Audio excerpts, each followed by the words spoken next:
wow, that's supposed to be a gradual fade out of the music, and it just cut off abruptly. I'm so sorry. See, there's a whole new intro today, and it's got this awesome music. Well, that's the same music. The music started up, and I was like, that's the same music we've been using. And I'll tell you, you want to know what's funny?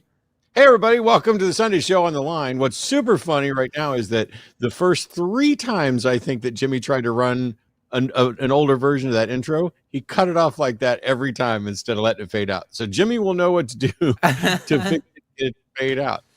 Hello. Welcome to the Sunday Show on the Line. I'm Matt Dillahunty. Joining me this week is the wonderful, beautiful, talented, brilliant Arden Hart, our producer. And by the way, just to nip this in the bud, because I saw some people. We all know that I talk a lot. That's surprise. Matt talks a lot. Trust me. Arden has 53,000 different ways to shut me up and jump in whenever she wants to. One of the reasons why last time we did the Sunday Show together, I wound up talking more is, well, there's 2 reasons. One, I've done this a bit more, so I'm a bit more comfortable with some of the philosophical things. But the other one is she's doing a lot of work right now. She's over there producing stuff, switching video screens and everything else. And I appreciate the people looking out for her. I think people forget sometimes that we live together and we talk before the show, and I tell you things like, hey, just let you know, I'm not super strong in these areas and I've got a lot going on. So don't be afraid to take it and run with it. I will jump in when I'm ready, but I'm sure we will still see people white knighting in the chat again, because it's what happens. It's not a big deal. I get it. I get where it comes from. I think it's a good place and a good intention, but yes, I am perfectly capable of jumping in when I want to. So, not only that, she can literally mute me whenever she wants. That's true. She's in complete control of the show. I just did it right now. Now he's back. He's just pretending. Okay, yeah, I'm just having fun. So, this is a Sunday Show on the Line. The Line Network, for those of you who don't know, and I'm sure I'll get sent the list of everything soon, is a construction of Jimmy Snow and myself to a lower extent. We've been sitting here doing lots of shows. We are at 93.7 thousand subscribers right now. We got callers on hold. There's more people calling in. The number's down below right now. We have call screeners going on. This is not the only show on the line. This is our primary Sunday show, which we do in from 2 p.m. Central until we get done. There are a number of other shows that take place here on the Line Network as well. On Mondays, normally there's Skeptalk. I don't know. Is there an episode tomorrow? Because it's a holiday in the U.S., but... Yeah, so since I haven't sent the list, I'll just read off. Tomorrow night at 6 p.m. will be Skeptalk with John Gleason and Josh Bowen. So that should be interesting. We love having Dr. Josh on. Tuesday will be Dying Out Loud with Dave Warnock and Daryl Ray. Hopefully Dave is back to feeling better. Wednesday is The Hang Up, also at 6 p.m. Central Time with Matt Dillahunty and surprise special guest, coded, we don't fucking know yet. Thursday will be myself and Katy on the Transatlantic Call-In Show at 2 p.m. Central Time. And hopefully, fingers crossed, that Jimmy is feeling back up and ready to host a show by next Sunday. I know he's got a lot going on, so let's hope he's on the mend and gets back here no problem next Sunday. I'm going to answer some questions from chat, and then I'm not going to just sit here and read chat and answer questions. That's a whole nother show. But Faye said, Matt said he was doing a debate yesterday. Does anyone know where it can be seen? That debate was actually supposed to be Friday, but unfortunately we had a couple of incidents here Friday, including an ill snake and a deceased snake. And I ended up postponing Friday night's debate. Somebody else, believe it or not, said, what's up with Matt's giant headphones? Yeah, see, normally I wear every week I wear these earbuds. They are broken. I have not yet replaced them. They're about $100 a pair. So get to donate in super chats and I'll replace them quicker. And you won't have to see me with these big honking headphones on. But that's right. So similar to last week, we're not gonna. I already saw some people wanting to call in and talk about trans stuff. If you want to call in to talk about trans stuff, call into the Transatlantic Call-In Show. If you want to specifically address a claim made by Matt or I in the past, we might take that call. But this show is about theism and atheism. This is the Sunday show. We talk about religious beliefs. So if you have a call, you want to call in, make sure you are on topic. We don't just take any of the available topics to any of the shows and apply them to any of the shows at any time. So yes, please try to stay on point. We appreciate your cooperation. All right. We have people already called in and ready to go. And because this is a live call-in show, we're going to get started. I'm going to let you guys know a couple of things. Yes, we're aware there's a delay. I'm going to do my best to mute and everything else. But if you're a caller, A, first of all, thank you. And B, please bring your A game, but understand that we're going to have to pause. We're going to have to interrupt. We're going to have to ask questions to get clarifications, because some of these, and looking at one of the potential calls, some of these are really, really big issues that, most people aren't going to have, the exact same language on, and you can't just assume that people, well, this is, I can't count the number of times I've had somebody in an argument just assume, well, everybody knows what this is. No. And by the way, you and I may not necessarily have the same view on that, but all right, here we go. Stephen in Indiana, pronouns are he, him. You are the first caller on the Sunday show. Welcome. Thank you for taking my call, Matt. And nice to meet you, Arden. Hopefully we can have a good conversation. Yeah, let's hope. What's going on? I in the intro, I said that I wasn't. I'm a non-theist. I have a situation where about 3 years ago, I went through a very traumatic situation with my wife, and ultimately we went to the Amazon jungle for seeking medical cure for her terminal cancer. And in that process, I was shown a number of things through her treatment, and I finally got a shaman to look at her. And ever since that point in time, I've been undergoing a lot of physical experiences myself. And I know that, my personal experience doesn't count for anything, but I do have some experiences that I've been able to collate with scientific evidence and other people's experiences. One of these is that during meditation or without meditation, I undergo what's called a kriya. I'm not sure if you're familiar with this term, but it's a term used in Hinduism, where your body undertakes involuntary movement. So typically it happens through what people refer to as Kundalini awakening or other such processes that they give names for. During these kriyas, your body moves, and that's not the important thing in a way. But my body has undergone certain movements that I can't actually explain, and I was hoping that I could present that to you, and you could let me, understand what your views are. And these movements are super advanced yoga movements, where my entire body is overtaken and I can't actually physically control its movement. My body undergoes physical contortions that, in a normal sense, would break muscles or tear muscles, etc. And this is a known scientific construct that appears in multiple people who have undergone, similar experiences. So I was wondering, given the physical nature of this is certainly not something that you can equate to being in the mind, or an experience that you can say, hey, this was some drug, or this was this. This is actually I can do it by severe, undertaking deep meditation, where I can, and it gets to a point where my body is taken control of, So I know you were asking, I've been watching your show, trying to, see, find different viewpoints. I have a PhD in physics. I'm a head of research of artificial intelligence, so I'm not, not one to actually look into details of, facts and try to make conclusions.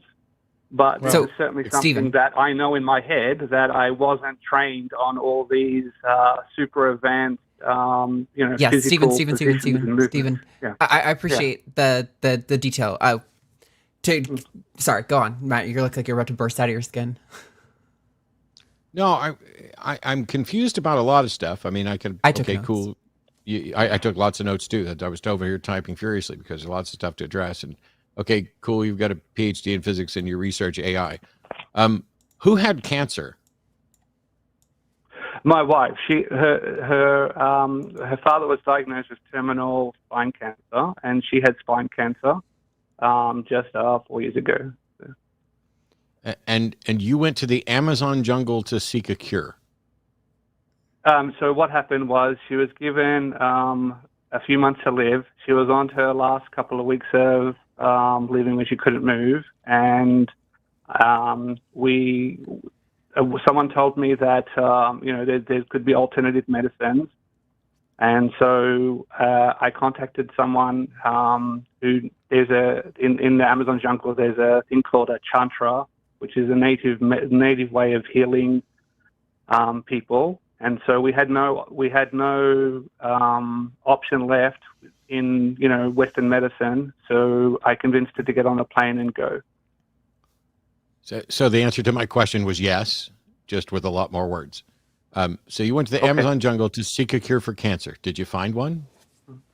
Yes, she was. After 2 weeks, we came back and she had all the tests. And she didn't have cancer in her spine, and since she's undergone 4 spinal surgeries, and she's doing fine. Wait. Have you presented this to a medical board?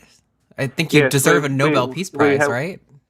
The thing is that it's a single case. It's a single case.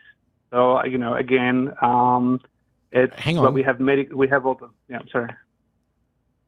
You said she had spinal surgeries. No. Because her spine was damaged so much, the cancer was removed, but it has done so much damage to her spinal bones that she's had to have plates in her put into her spine. Okay. You said the cancer was removed. Yes, that's correct. How? I don't know how. All I know is that when we went, one of the shamans there, which was about an 80-year-old woman, she performed some treatments. She gave her some medicines, mixed up medicines from the Amazon, and from that, and performing a chantra where they physically bite the person, and after that, after 2 weeks. She no longer had the cancer. During that period of time, she was super sick, and yeah. So why aren't we talking about this? I could give a fuck about Kundalini yoga and whether or not you spasm on the ground or what somebody's proposed explanation for that is. I don't see any reason that it couldn't be psychosomatic. You're basically describing a situation where somebody has a history of spinal cancer in their family. They get spinal cancer. They exhaust all options in medicine. We're not going to label Western and alternative because alternative medicine isn't medicine. And so you exhausted all medical options. You went to the Amazon where a shaman chanted and bit her and gave her some medication. And 2 weeks later, she was cancer free. Why aren't we talking about that? Because I know in the past, when people have spoken about physical experiences, that hasn't been the topic, but it wasn't the topic that I was trying to, talk about today. Okay. Well, the topic you were trying to talk about today, I don't know, and neither does anybody else. When people are, you said that this couldn't be your Kundalini yoga, Kundalini awakening. No, I'm not trying to give it any of those labels. I'm saying, I'm sorry, when I spoke, I didn't give any of the labels. I said other research and materials uses these words, but I don't know. I don't use those words. But you did use those words to say that others used those words. But I didn't describe my situation as those. Okay. I don't understand why you're interrupting. I don't understand how that's relevant. What I'm saying is, if you go into convulsions during meditation, go see a fucking doctor. Don't call an atheist show. Not convulsions. They're not convulsions. I'm calling because you've asked multiple times, do people have physical evidence? You don't have physical evidence. You don't have physical evidence. You don't have scientific evidence. What didn't you call them convulsions before? What are they? No, I didn't. I know I didn't. What did you call them before? No, I called them that involuntary movements of the body. Specifically, yeah. Okay, so if you have involuntary movements of your body during meditation, you should go see a doctor. You should maybe investigate. Okay. I don't have an explanation for what you... Stop. I don't have an explanation for what you experienced, nor could I possibly have an explanation for what you experienced, because I didn't experience that, and I have no way to investigate it.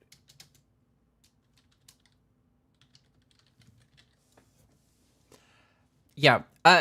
Also, I mean, Matt's right. I have no way to know exactly what you experienced or to investigate it, but I'm pretty sure there are examples of there's an entire sect of, I'm gonna not say what religion it is, but there are practices essentially speaking in tongues, and involves involuntary convulsions that are identical to what we see in a lot of charismatic churches: speaking in tongues, being touched with the spirit, falling to the ground, having convulsions. It's a pretty trivial religious quote unquote experience to have that is not in any way mystical and is very biologically based. So I don't know if you brought something more, like if you could point to like an article where that was examined, that would be a lot more interesting. But when you're just saying basically you had these involuntary convulsions, I don't know what you want us to do with that. No, my argument is that there's many people who undergo certain physical constructs like this, which is beyond the mind, and it is a demonstration. No, sir. You do not get to say it's beyond the mind. How is it beyond the mind? How did you demonstrate that? Beyond the conscious mind. How did you? Okay. Reasserting what you just asserted doesn't demonstrate it. How do you demonstrate that something is beyond the mind when the mind is literally our ability to perceive, our identity, and in control of all of our physical aspects? So how did you determine? No, it's been proven. It's been proven, the physical mind doesn't. How? Shut the fuck up. How did you determine that it's not a product of the mind? That's the question. Okay, so there's two parts of the mind, right? You accept that there's a conscious and subconscious mind, right? I think there's more than that, but it doesn't matter. That's both mind. At least a minimum, there's these two. Do you accept that these two exist? Yes. What the hell does that have to do with something not being the mind? Okay, because can you control your subconscious mind? I have no idea whether or not someone can control or impact their subconscious mind. But generally speaking, we call generally, Jesus fucking Christ. Generally speaking, the subconscious mind is the part that we don't consider to be consciously or controlled. So there's scientific experiments which are known that the conscious mind receives its information way after the brain has actually determined something. Stephen. Yes.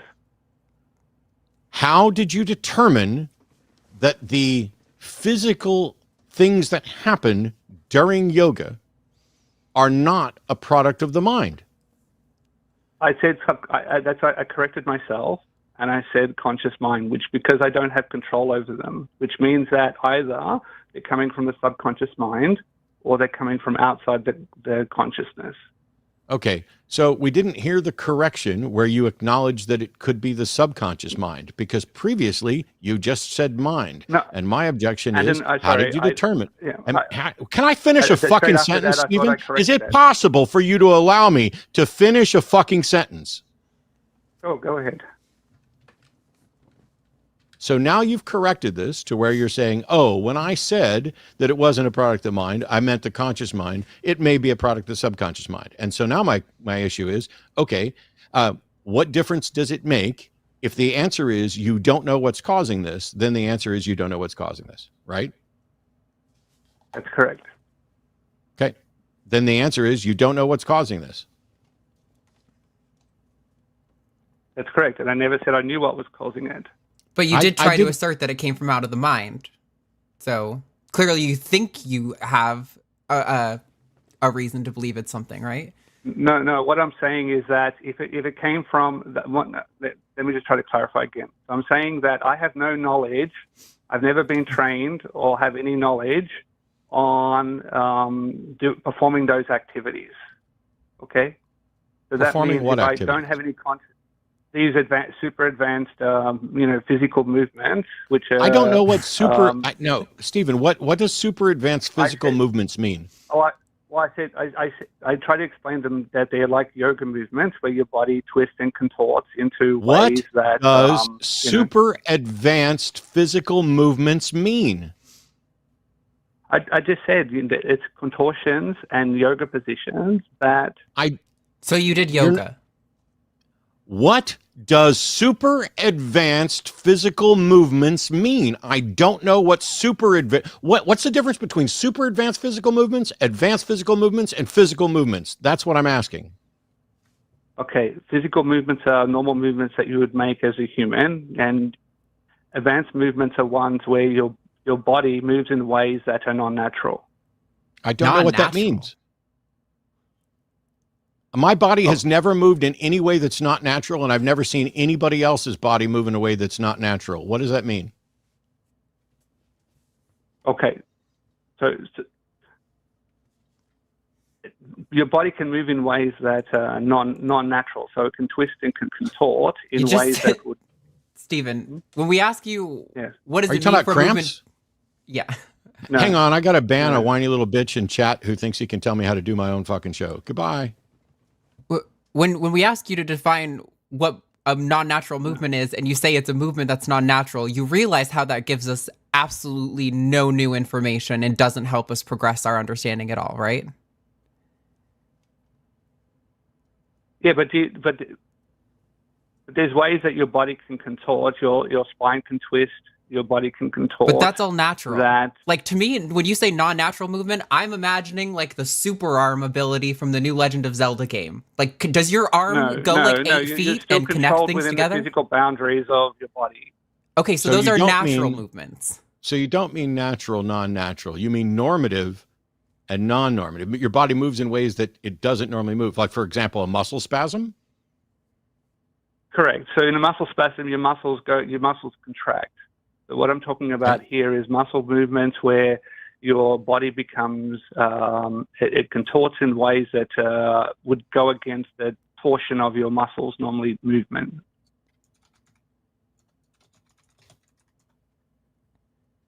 Okay, so your body did things it doesn't normally do. Correct. But I still want to know what. And I can't do if I tried to do it myself. I don't know why this is so fucking difficult. Okay? You're saying during meditation, your body moves in ways and adopts new positions that you cannot achieve voluntarily outside of meditation. With my conscious mind. Now, it happens outside and inside meditation, but I can't consciously create those same movements. Okay, so inside meditation and outside meditation, sometimes your body assumes positions that you can't do voluntarily. Correct. Then clearly the meditation isn't relevant, and the one factor in all of this is your body. So what you're talking about is your body occasionally adopts poses or positions that you cannot achieve voluntarily. What is super advanced? Okay, it's ones where my neck, my head on my neck almost turns as far back as possible, when the bones start crunching, and bones in my spine start crunching because my body I don't is understand contorted. what is advanced. So it seems like you're having various. I'll take that. Hang on. It seems that you're having various physical contortions. What makes them advanced? Because when we talk about advanced and super advanced, and you seem to refer to these as if you're adopting yoga positions that you were never taught, but yoga positions aren't unnatural, non-normative contortions. They're just positions you can put your body in. So Correct. You are now saying that in meditation and outside of meditation, your body, not through an act of volition, sometimes contorts into positions that you are incapable of reaching on your own consciously. That's correct. What do one of those positions look like? Okay.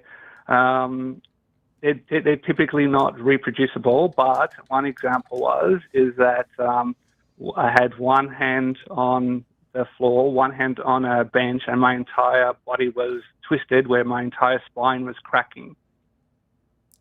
My whole body was trying to contort around the spinal cord. I don't.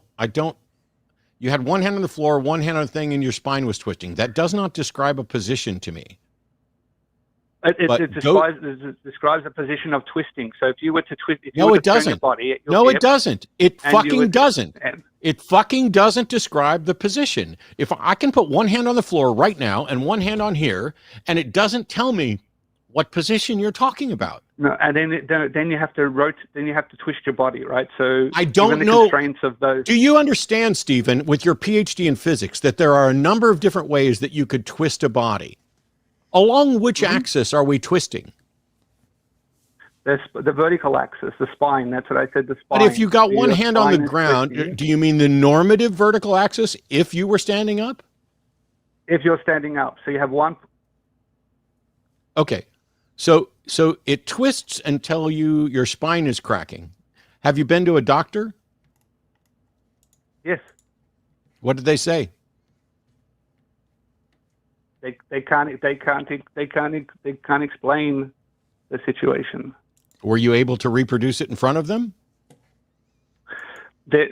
I can reproduce the situation, not exactly the same positions because the same positions don't always occur, but I can reproduce the same thing in meditation. Wait, the question I literally asked was, were you able to reproduce it in front of them? And the answer is that each position is always different, but I can reproduce positional movement of my body. So no. So you've been unable to reproduce the scenario in front of them. No, the exact same position, but not the problem, not the general problem. Okay. The issue I'm asking about, you go see a doctor, and when you go in, do you just tell the doctor, hey, my body contorts in weird ways sometimes? Or do you show them an approximation of how your body contorts? I show them the approximation. Or let me finish!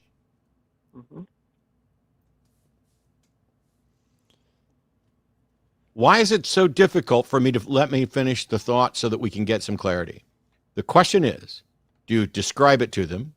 Are you able to approximate it? Or could you just meditate in the doctor's office until it happens, or record yourself getting into these positions in order to show them? Has either of the latter two happened? I have recordings, and I have shown these. I have demonstrated the similar positions, different positions, and the recordings. Where are the recordings? I can send them to you. If you give me your contact information, I can send this to you. The contact information is always down here. You can email the line. You can email sans.deity@gmail.com. But the bigger issue is I'm not a doctor, and I'm not going to have an explanation.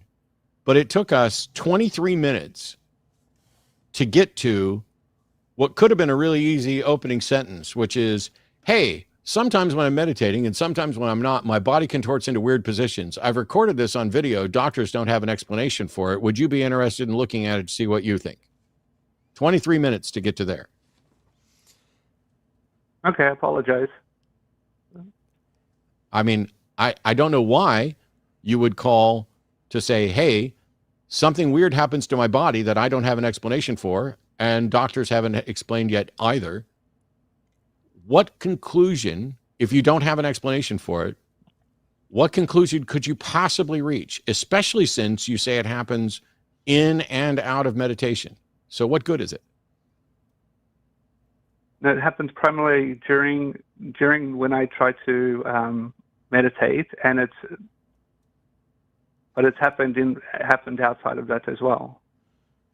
So what I was just trying to say is that there is things which are beyond the conscious mind.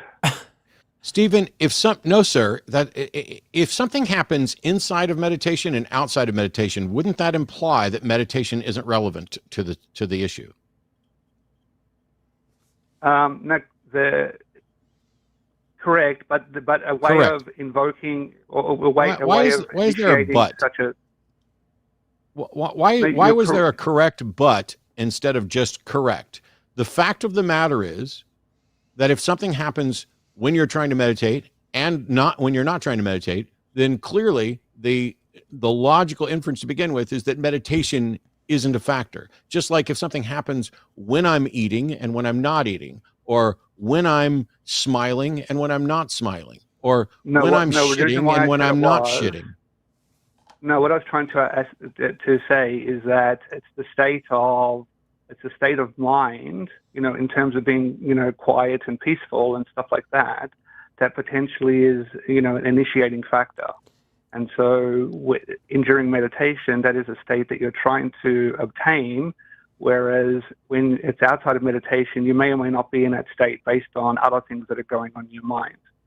So yes, it can happen inside out of meditation, but meditation may be a way of initiating due to the conscious state that you're in. I'm really struggling to see the point, Stephen. Okay, because initially you called in talking about your wife having cancer and you guys going to the Amazon. No, I didn't. That wasn't the story. Stephen, can you shut up and let me talk? Stephen, okay, sure. I'm going to mute you on the board. You. Oh, okay. So you started talking about your wife having cancer and you and her going to the Amazon, which is apparently irrelevant to the rest of this. Then you tried to say that this somehow is indicative of evidence of something beyond the mind, but all you've talked about is meditation and body positions. So that is all entirely physical within the mind and the body. So please help us. I'm going to unmute you in a second. Please help us get to the point. What is the point of this entire conversation? Because I see absolutely nothing so far. You're unmuted. Okay. The point wasn't about her having cancer. I was saying that this whole scenario started as a result of that traumatic experience, which was experienced in our life, and so that has happened, and this now is a byproduct of that. Some consequence which is downstream Stephen, from that. This didn't answer my question at all. I don't care about the reasons that you brought that up. Okay. I mentioned it because it's irrelevant to the broader point that it seems like maybe you're trying to get to, but have not done so far. Help me understand what the point of this call is, because I so far all I've gotten is you telling me a story about your mind and body and things that happened to you. Which additionally, additionally, you said that this all started when you had some trauma, and this is a byproduct. You don't get to claim that this is a byproduct. That is a post hoc ergo propter hoc fallacy. So, address Arden's issue. I'm just giving that in the time. This never happened before that event. I'm just saying that it's happened. No, sir, that's a lie. That's a lie. You are not just giving the timeline. You called it a byproduct, and that's what I objected to. How is it that you can call something a byproduct, and when I say that you don't get to make that assertion, you then lie and claim that you were only giving the timeline? Ignore this and address what Arden said. What I'm trying to understand is there, if it's not in my conscious mind, then then is the only thing that I conclude that it's in the subconscious. That's still your mind. Even if I accept your distinction, that's still the mind. So I'm still just struggling here, Stephen. I don't really get the point of this. I think we probably ought to let you go because I don't see this conversation going in any more of a productive direction. So, no problem. All right. Well, you have a nice one, Stephen. Thanks for taking your time. Thanks. That's so disappointing. Yeah. Before we take the next call, I would love to take a moment to plug our Patreon. Patreon.com/calltheline is the best way that you can support this entire network, all the shows we do here, and all the hosts that you see here that you love. Also, tonight, Matt and I are doing our monthly special Patreon Zoom hangout where we take questions and just kind of do personal stuff. It's not quite as heavy as this or with as much of a purpose. It's kind of, if you are a Patreon supporter and you just have any questions or you just want to hang out, that's the place where you can do that. So if you want to be a part of that, you should go subscribe to our Patreon right now. I have a number of weird little physical things. Most of them we suspect, and the evidence seems to indicate, that they are products of my diabetes. So I have diabetic neuropathy, which means that I'm basically numb on my extremity. So like from the edge of my hand into about midway through my second finger, everything on the outside of both of those is numb. And occasionally, and we suspected this might have been due to dehydration. Occasionally, my hands would like cramp and get into weird positions on occasion. It didn't happen in meditation because I don't meditate. But when we're trying to figure out what is the explanation for some aberrant behavior, condition, presentation, etc., we have to look at all the factors. And so, yeah, if I was sitting around meditating and this happened a lot, then I would probably want to spend some time not meditating to see if whatever was happening would happen outside of that. If it happened inside and outside, then we rule that out temporarily as a cause. We're not saying it's irrelevant. When you call in to say, hey, I've had these experiences, I don't have an explanation for them. Cool. I've had loads of experiences that I don't know what the correct explanation is. I might have suspicions about some of them. But when you're, I'm just, I still don't understand why, if you're having severe contortions, everything about the discussion from that call portrayed a mindset that was reaching a particular conclusion. Yeah. Because it was, hey, we went through some trauma. We went to the jungle and somebody bit my wife and gave her medicines or whatever. And then she was cured of her cancer. But since then, when I'm meditating and sometimes when I'm not, my body contorts into super advanced positions. And I thought earlier he said super advanced yoga positions that he was never taught. And so it's not like he got into downward dog.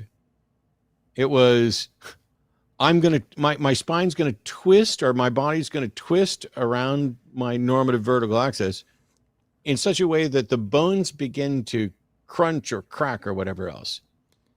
I'm not a doctor. I'm not a medical expert.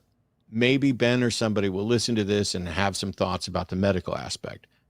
But if I was involuntarily convulsing in a way that I couldn't control into positions that were cracking my bones, calling into the Sunday show would never, ever, ever, ever, ever be one of the steps I would be using to figure out what was going on. But then I'm also not somebody who would go to the Amazon to try to find a fucking shaman to bite me to cure my cancer. Yeah, I mean, I hope that caller sends in those videos because I'm curious. I would like to see. but there's nothing there that seems. It felt like it was leading towards a supernatural conclusion or justification, and we just got nowhere, even in the ballpark. I mean, not even on the same continent. My knuckles. I can crack my. It's one of those things. It was little things in the language, and whenever I'd try and call them out, it was like, oh, I didn't say that. Okay, maybe I got the wording wrong, but it's when you talk about this thing, and this is why I pushed back on this. When you say super advanced, suggests some skill. Like I'm not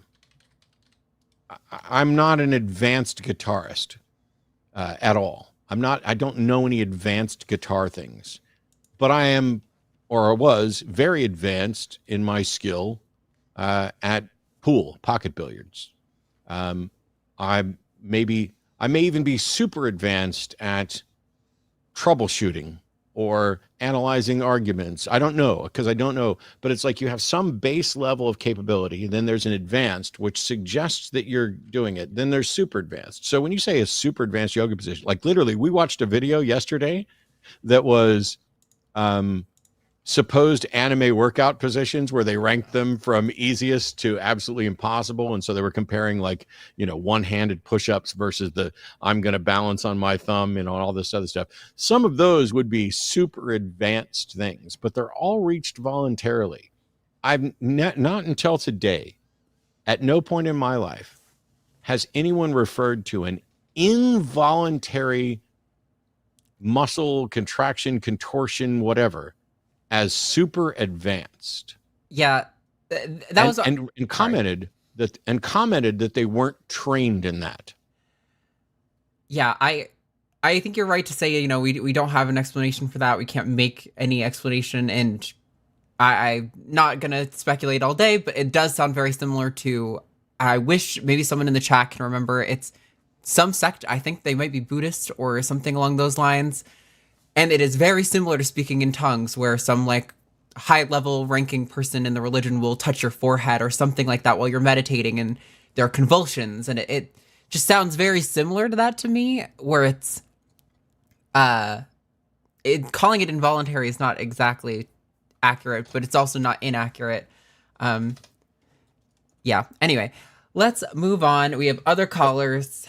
This is the one that. I may not have much at all that I can actually say or do about this, but John in Texas, theist, pronouns are he, him, wants to talk about quantum mechanics and God. Hi, John. Hi, good to talk to you again. You do realize, sorry.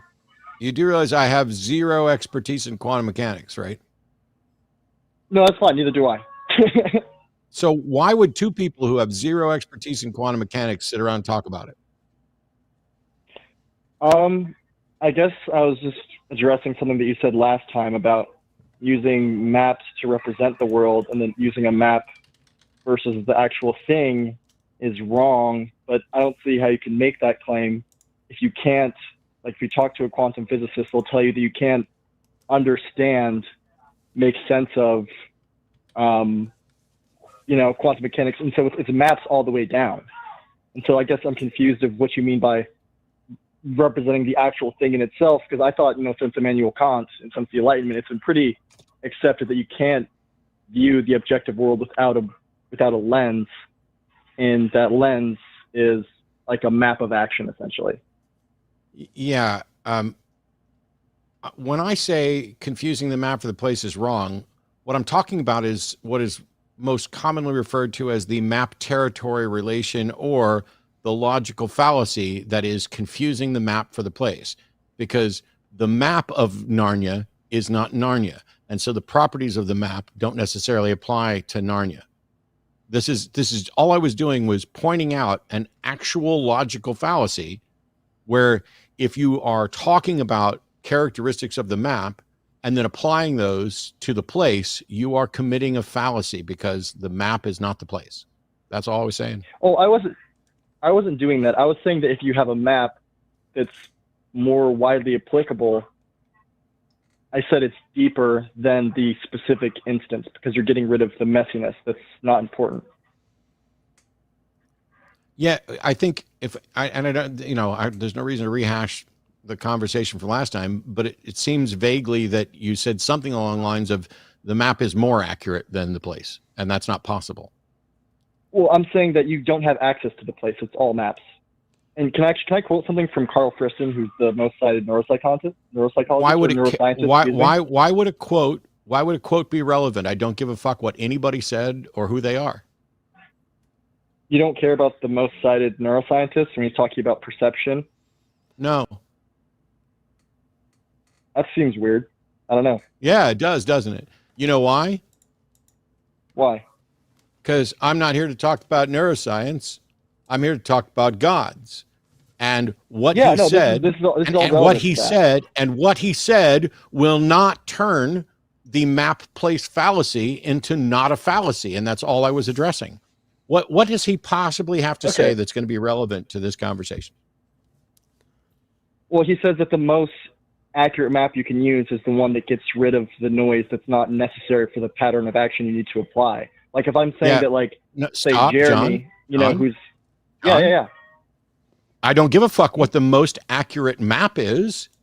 The most accurate map is very. What would you shut up and listen, John?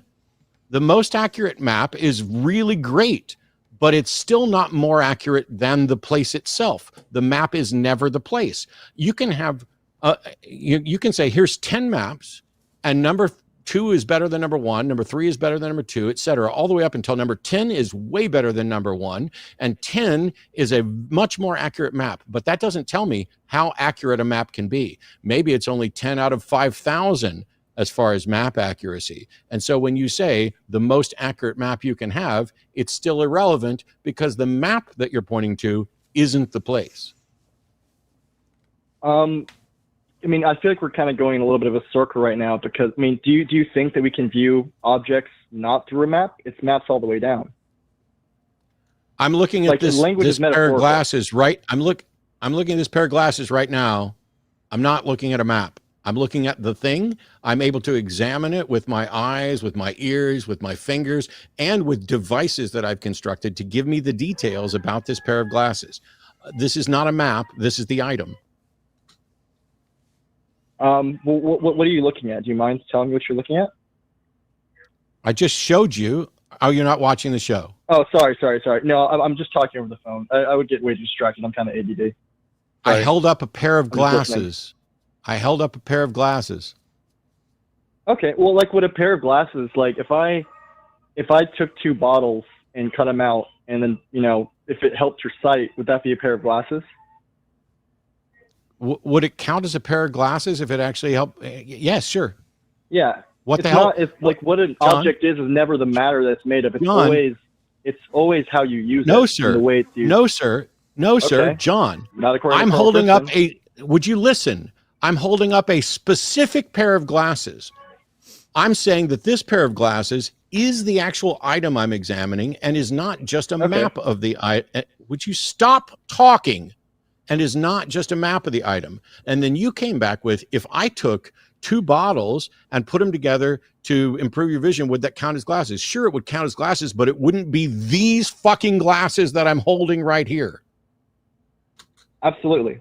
So what's the difference between your pair of glasses and my pair of glasses? They are not identical. I don't know. What's the thing about them is both glasses. John, and the difference is John, when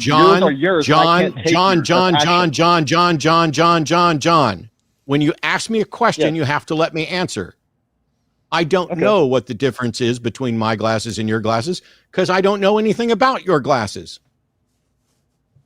Well, you could say there's an infinite amount of differences between my glasses and your glasses. But what's defining my glasses and your glasses is that I can't take your glasses. It all comes down to action, what you can do with them. Why not? Why can't you take my glasses? I'd be arrested. For one. John, John, are we going to have a 2-way conversation or am I just going to fucking mute you for the next 10 minutes? Okay. When you say you can't take my glasses and I say, why not? And you said, I'd be arrested. That doesn't mean that you can't take my glasses. It just means there are consequences. What do you mean when you say you can't take my glasses? I mean that what makes your glasses is that they are yours, and that if someone tries to take them, that's not in the right order. It doesn't fit with the order of how we behave. John, if you take my glasses, are they not still my glasses? They are. You'd have a right to take them back. I don't. Wow. Okay, John, I literally don't think you and I can ever have a conversation, because you called in to talk about quantum mechanics and God. I'm here to do a show about God belief, and we are now talking about glasses and who owns them and what right someone has to own them.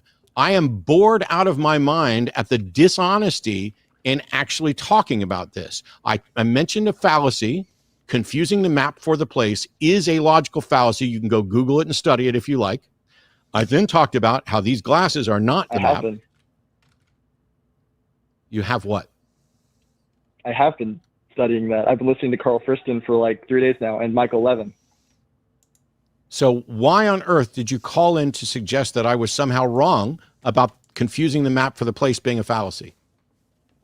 I mean, because I just told you, and I actually wanted to quote Carl Friston directly, and you said, no, you're not interested. No, John, when you say, interesting, John, when you say, because I just told you, I'm asking you, is confusing the map for the place a recognized logical fallacy? I say no, and a lot of people will say you no, are wrong. It maps all the way down. You don't have access to John, you are wrong. Using a map of a map. John, you are wrong. Go look at Wikipedia, since you can't be bothered to do a little bit of Googling, because confusing the map for the place is a logical fallacy, period. Until you acknowledge that, don't call me back. I don't have time for time wasters. Okay? I would have been more excited to actually get into some quantum mysticism, quantum woo. That, I mean, it's annoying also, but it's at least more interesting than somehow talking about the legality of owning things. Also, I want to remind the audience that we still have some lines open. The number is 720-619-2288, and there is a web link in the description if you would like to call in from out of the US. That is a toll-free number, although it can be a little janky, it still works. So yes, please give us some calls. Theist preferred, and yeah. We may end up on with a slightly shorter show today, because we can't seem to get theists to call in who want to actually have an honest conversation. John, I'm serious. Don't call me back until you acknowledge the fallacy. It exists on a number of different philosophical websites about logical fallacies. It is identifiable, even if it didn't already exist on those websites, I'm not citing them as an authority, that the map and the place are two different things, and the qualities and features of the map are not the same as the qualities and features of the place, and that if you talk about the map and imply that what you're saying about the map applies to the place, you've committed a fallacy. You could be correct, but fallacy doesn't mean you're incorrect. It means we can't know whether or not you're correct. And if you can't get those basics down, don't call me back, and don't ever call me back about quantum mechanics, because you don't know shit about it. I don't know enough about it. Well, you don't know enough and I don't know enough. We won't make it one of us doesn't know shit. And I'd like to do a quote from somebody. That's never going to fly. Quoting someone isn't citing evidence. That's appealing to an authority. Something isn't true because an authority says so. And that's the argument from authority fallacy. There's also the argument from insufficient authority fallacy, and someone who's one of the best neuroscientists isn't necessarily an expert on fallacies or quantum mechanics or gods. You are all over the map, John. You have managed to confuse yourself because you think you're clever and are getting this stuff, and you're missing the very basics. You've got some what did my former instructor in nuke school call it? Gross conceptual errors. Basically, if we would answer a question completely wrong, they'd just write GCE on there, which means there's some foundational thing you're missing. But that's all right. Yeah. All right. All right. You ready for another call? Let's just do it. Sweet. We have Dave in India. Pronouns are him. He's a theist. Dave, thank you so much for calling in. And how can we help? Hey, so I just had a question that is the presence of alien technology an indication of God? Is the presence of alien technology an indication of the existence of God? Right. That's the question? Yes. Okay. I'm not aware of any alien technology, but if you were to show me alien technology, that would be evidence for aliens. I don't see how that would be evidence for a God. So that basically means that we have higher level of intelligence which exists in this universe. And if we go like, let's say 1 million years from now, we might invent God for our own selves. I'm sorry, Dave. It's like you didn't listen to me at all and decided to respond with whatever you felt like. Okay. So what I said was that I'm not aware of any alien technology. So I don't have any alien technology to evaluate. But alien technology would be evidence for aliens. It would not be evidence for God. And none of this has anything to do with whether or not there's a higher level of intelligence. If there could be aliens that are lower level of intelligence, but have some technology, and their technology is evidence for their existence. It is not evidence that they are more intelligent. And even if it showed that they were more intelligent, that doesn't mean that they're gods. I'm very, very confused. Okay. I just want to say that it will feel like God because the way they move, the way they maneuver, the way they have... No, sir. No, Dave. Did you ever see E.T.? E.T.? No, sorry. Yeah, E.T., the extraterrestrial Steven Spielberg movie from the 80s? No, sorry, I haven't seen that. Have you ever watched Star Trek? Yes, a little bit. Okay. So in Star Trek, they run around and they explore strange new worlds. And sometimes they come across civilizations that are more technologically advanced than we are, or the Star Trek, the Starfleet is. And sometimes they run across aliens that are less technologically advanced, right? Right. Okay. So when they run across one of those aliens that is less technologically advanced, but they still have, houses, huts, technology, that technology is evidence that those people exist, but it isn't evidence. They're not necessarily more technologically advanced, and we wouldn't look at them as gods. Similarly, the Vulcans had technology that humans didn't have, but we didn't look at the Vulcans as gods. But even if we did, we'd be wrong because they're not gods. Right. I agree to that point. It's just that, like, if you go back, let's say 200 years back, and if you show them a car, that would feel like some god made it, right? Because it's so advanced that they can't really, they don't have the perception. But that doesn't mean that they're correct in that assumption, right? Yeah, basically you're arguing that people will reach the wrong conclusion, and you're using what is basically Arthur C. Clarke's argument. Arthur C. Clarke famously said that any sufficiently advanced technology is indistinguishable from magic. Once you get to a point where you don't know how it works, whether it's technology or magic, you don't know. But that's about whether or not you can reach the correct view. What does this have to do with whether or not a God actually exists? So I imagine that like a graph which is infinite in nature. There is no real endpoint. So you can just keep going in terms of your tech, and eventually we'll reach a place where we will invent the God for our own selves. Like we can create multi-universe. Dave, what does that mean? Invent a God? Because if you invent a God, to me, that's using a definition of God that is not representative of any normative definition of God ever used by humans today. So what do you mean by invent a God? That doesn't make sense to me. So what I mean is, like, let's say 1 million years from now, we have the capacity to create a whole new universe, and we just run this experiment where we create a brand new universe from scratch, and we give it another 2-3 billion years to grow.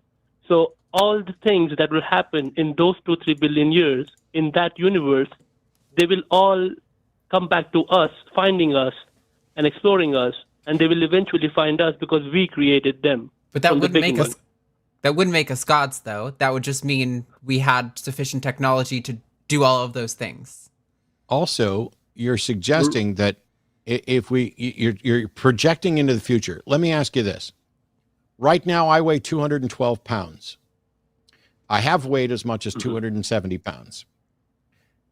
Is it possible that if I just kept eating and not taking care of myself, in the future, I could weigh 400 pounds? There will be a saturation point. That's what I would say. Like, there will be a saturation point, but I appreciate the fact that for sure you can I appreciate the fact that you skipped the answer to my question and got to the end, but let's just say it's possible for me to weigh 400 pounds, 700 pounds, 1,000 pounds, but it's not possible for me to weigh 27,000 pounds, correct? No matter how long I live, right. It may be impossible. So no matter how long the human race lives, there may still be an upper limit on what technologies we are capable of producing. It may be that the physical facts of the universe dictate that we can't do certain things. So you don't just get to project in the future and say, eventually we'll become godlikes. But even if we became godlike, or our descendants became godlike, that doesn't mean that we have evidence for a god. The fact that something is godlike or could be perceived as a god doesn't make it a god. So I'm really, where are we going, Dave? Yeah, just wanted to like discuss that with you. Like, yeah, you're right. I agree with you. Cool. Take a bong rip and sit around and discuss that elsewhere. I'm looking for people actually making arguments for the existence of a god. I'm looking for people who believe in a god, because it says here you're a theist. So what god do you believe in, Dave? I believe in like Hinduism, like the one that they teach over here. So. Okay. Why? Yeah. Because we have always been using the bell as one of our symbols, and the UFOs that have been discovered recently, all of them were in bell shape. So I feel like ancient knowledge is being passed down in terms of symbols, and now we're discovering new machines and aircrafts which are resembling that. Hey, Dave, what does the U in UFO stand for? Unidentified. Right. So how are you projecting that this is ancient knowledge and ancient technology? Because as far as I know, we don't know what the object in an unidentified flying object is. So I don't know how you could make any proclamation about technology, ancient technology, or alien technology. For all you know, that was somebody left mustard on the sensor. So I think recently the Pentagon released a Tic Tac video, and apart from that, there have been Roswell incident and Skinwalker Ranch, where there have been multiple citations. Yeah. Wait. Yeah. Are you citing Roswell as confirmation of aliens? Yes.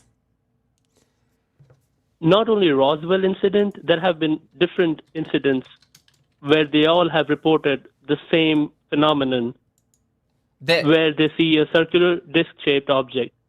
Yeah, but what's the confirmation that this is alien? Because recently, I forgot the name of the guy, but he confessed he was a whistleblower in the Congress. He said that he was working. No.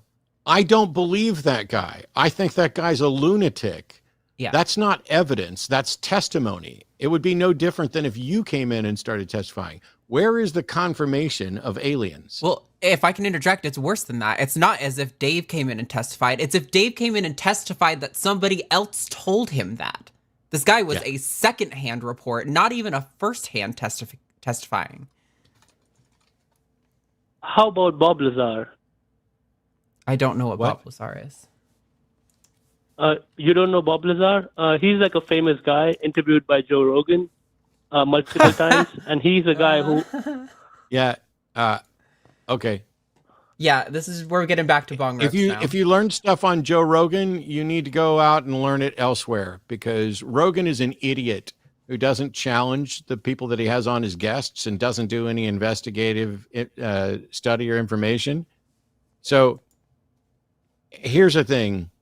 You say that you're a Hindu because you've always had bells as symbols in Hinduism, and now they're talking about alien spacecraft that look like bells, and you're now tied the two together and are convinced that this is confirmation of ancient knowledge. Right. What if you're wrong? I can be wrong, but the way we are moving forward and the way new things are popping up, like Neuralink, Starlink, then ChatGPT. What does that have to do with aliens? What? So all this technology is a derivative of that alien technology. Whoa. Dave, you're suggesting that new technologies are coming from aliens and not from us? Yeah, kind of, yeah. Yeah. How did you reach that conclusion? Because we didn't have the microchips, which are invented for computers. We didn't really have a way to do that computational power. If you look at the size of a computer in like 1960, 1950, yes, they were like the size of a room. Technology improves, Dave. Technology improves. This. Look, I'll give you this. Elon Musk is a weird motherfucker, but he is not an alien. Okay, unless you have some actual evidence of that, I would expect you to bring more than Neuralink. Okay. I don't know what to say when people start saying, oh, it's impossible for us to develop this technology on our own. It must have come from aliens. Let's examine that for just a second. I have here a cell phone. It's got microchips in it. It's great. I carry it all over the place. It allows me to communicate with people, both with audio and video and text. You seem to be suggesting that this is something that we could not have come up with on our own. We needed alien intervention to teach us this. How did the aliens discover this technology?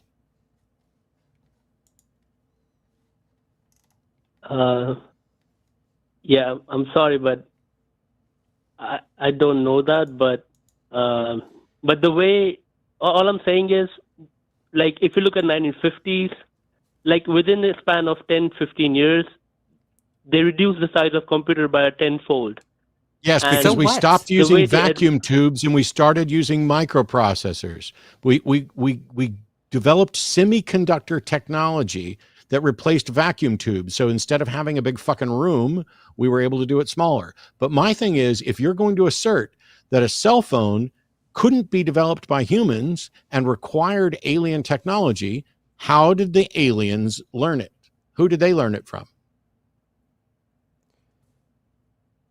Yeah. I'm sorry, I don't have an answer for that. Let's bring this all back. Sorry. I was gonna say, and let's bring this all back to where it started, right? You were claiming that this alien technology is somehow evidence for God. If you don't know you have no evidence that aliens did it. You don't know how aliens did it if they did it. How on earth could you possibly know that is related to a God in any way, shape, or form? Yeah. So the statement that you said, like it will feel like any sufficiently advanced tech will feel like magic. So yeah, that's what I was referring to. That magic is God. But that's what I wanted. No, but magic isn't God. That quote isn't saying that therefore sufficiently advanced technology is magic. They're saying that it would seem like magic, and the people who would think it's magic would be mistaken. You're citing a quote about people misattributing technology for mysticism or gods as a justification for why technology that you don't understand comes from aliens or gods. Like you literally are the example of what the quote is trying to explain.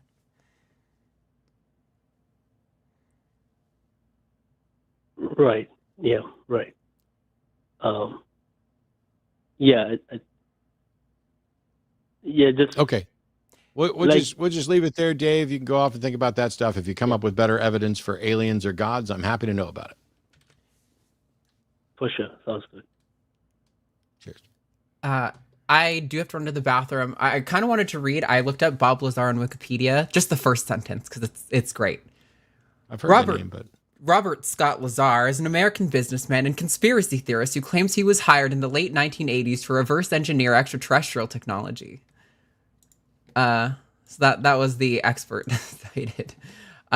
Anyway, have fun with the next call. I'll be back in a minute. Do what you got to do. I'm gonna talk to John in Texas. Pronouns are he, him. Has a reason why we should believe in God. First of all, John, before you say anything, thank you. Thank you for calling in. Thank you for waiting. I've been looking for a reason why we should believe in a God, and I'm excited to hear what it is. Okay, well, I want to say thank you as well, Matt, and for doing these shows, because, yeah, I do believe you're a critical thinker, and the last caller, it was hard for me just to stay on the line listening to, like, the nonsensical ignorance of people sometimes. Like, I don't... People easily get confused. Let's not talk about the last caller. Let's get to your call. Okay, let me see. God, I want to start by saying God loves you, and he's been talking to you your whole life, and you know it. Whoa. Okay. Yes. I'm going to give you all the time you need. Okay. But I am going to pause to get clarification, because you started to give a definition of God. You're like saying God is, and then you stopped, and then you said God loves you. He's been talking to you your whole life, and you know it. No, I fucking don't know it. Stop asserting what I do and don't know. Okay? That's not going to get you anywhere, and it's just going to make this messy. But it would be nice if you started by defining God, what God is that you're talking about. Okay, and then you can go on to tell me. Then when I finish my sentence, you can go on to tell me how it is that you know that God loves anybody and how we're supposed to know it. So go ahead. Okay, so God, first and foremost, is the truth and the foundation of all truth. And I don't know if you agree with me or that, but most religions claim that to be true. I don't know if you're aware of that. No, 2 + 2 = 4 is true. I don't see how you can define God as truth or the foundation of all truth, because truth isn't the foundation of all truth. And truth, I'm presuming that you think God is a being, like a thinking being, right? Well, homogeny. I do want to get into reality and its homogeny and fractal nature of reality. Okay. I think... John? Yes. Is God a being? Manifest. Is God a thinking agent? Is God a thinking agent? Okay. Yes, he is. Truth is not a thinking agent. Truth is the label we put on something when it has the qualities of accurately representing reality. So when you're going to find God, it means nothing for you to say God is truth and the foundation of truth. That's sophistry. Tell me God's characteristics. So, like, God is a thinking agent. I think God is a part of that thing that we consider to be nothingness. It's like a paradox. It's the great paradox. No, John.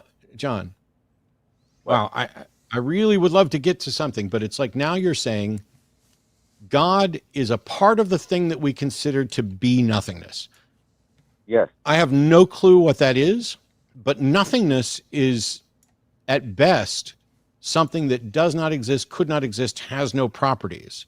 So when you think of nothingness, nothingness has no qualities, features, or parts. So God can't be a part of the thing that we consider to be nothingness, because nothingness has no parts. So would you like to try to define God again? Well, the reason I bring up this concept of nothingness is because it is like a space of emptiness, and space itself is a reflection of this this thing that I'm referring to right now. Like space is not truly empty that we're in front of, but there is. Yes. Space is not nothingness. Nothingness is a philosophical. Sorry, what? There is emptiness within space, and those two things. Emptiness is not nothingness. Emptiness is not nothingness, and space is neither empty nor nothingness. Nothingness is the philosophical property of nothing, having no properties, no parts, no nothing.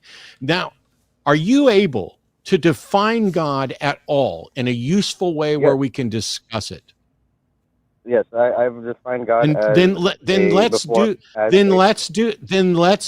that. Let's start by telling me what you think God is, and then we'll go on to what you think about God, because I really would like to know why we should believe in a God. And what you've given me so far is God is truth, God's the foundation of truth, God is a thinking agent that's part of this thing that we call nothingness. This is a bunch of nonsensical gobbledygook. Define God and then tell me why we should believe it. Okay, well, if you want like a scientific perspective, I would say God is a self-forming, infinite conscious being. We've had this conversation before. Okay, so you're saying God is a self-forming, infinite conscious being, but infinites can't be actualized. So, and self-forming, I don't know what self-forming means. Did God create himself? Infinities can't be actualized? Why do you? No, they can't. Why do you? Infinities can't. What makes you assume that? Infinities can't be actualized because infinity is a concept and actualization is finite. Actualization can't be endless. But setting that aside, you have other problems here. What does self-forming mean? The ability to construct. What is that called? Intelligent designs from randomness. Okay, you're saying, our perceived randomness. Hang on. You're saying that self-forming means having the ability to construct intelligent designs from nothingness? No, from randomness. Design. Okay. John, you just described self-forming as having the capacity to construct intelligent designs from randomness. Yes. Do you have a problem with that? Yeah, I have loads of problem with it. That's a bunch of nonsense. That what? Well, how is? How does that mean self-forming? And how do you determine that?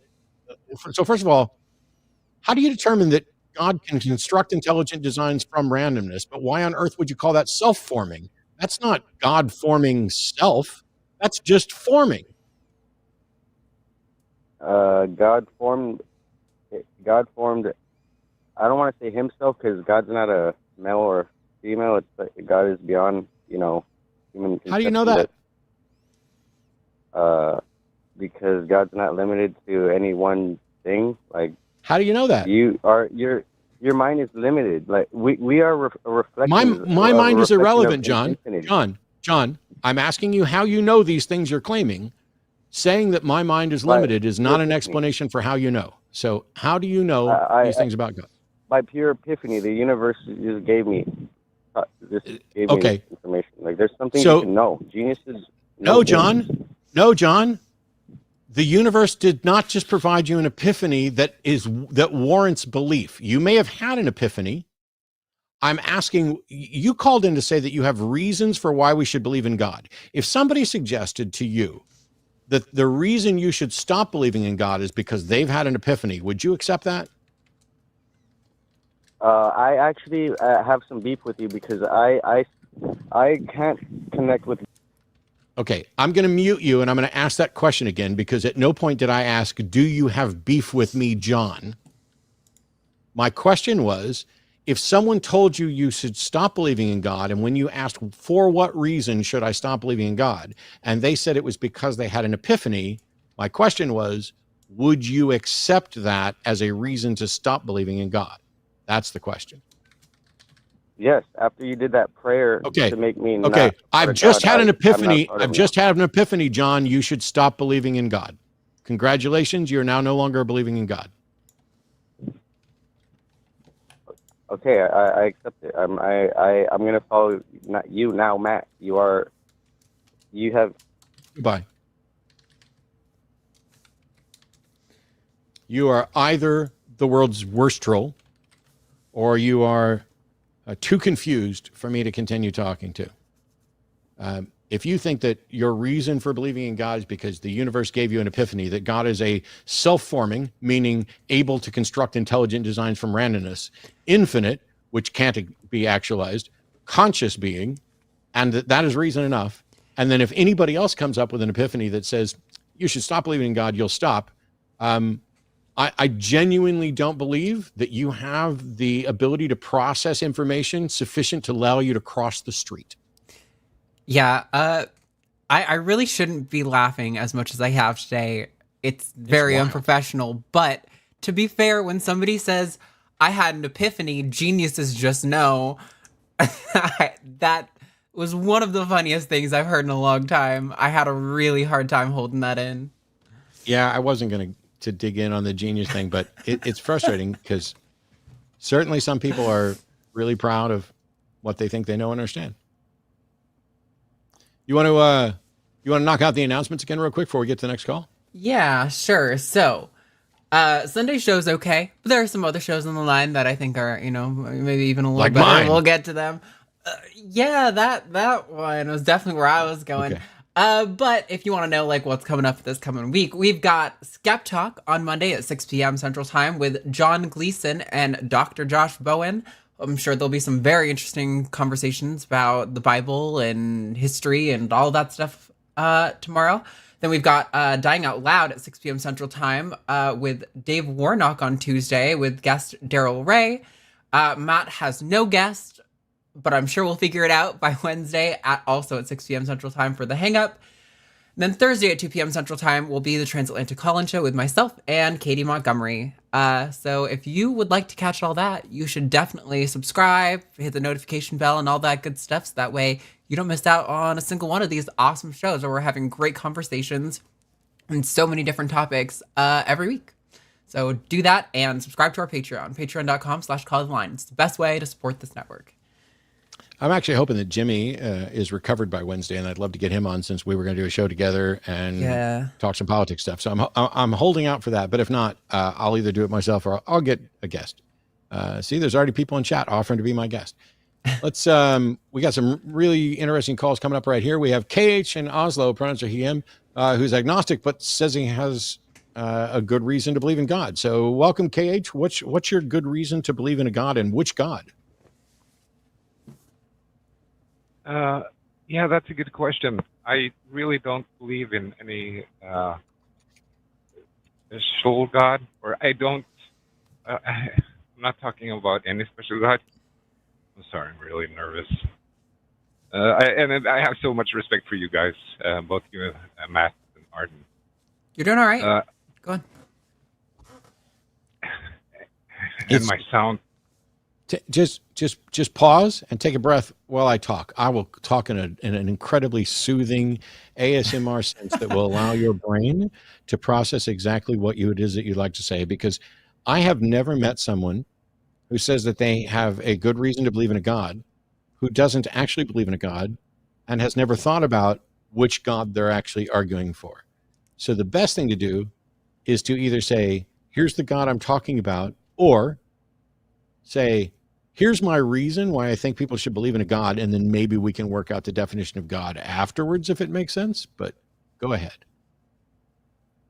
Yeah, of course. I'm talking, or it would have been most normal to talk from the perspective of the Christian Judeo God, Jesus, which is most relevant to you guys. And it's just a short concept, like an idea, and I was just wondering what you think about it. And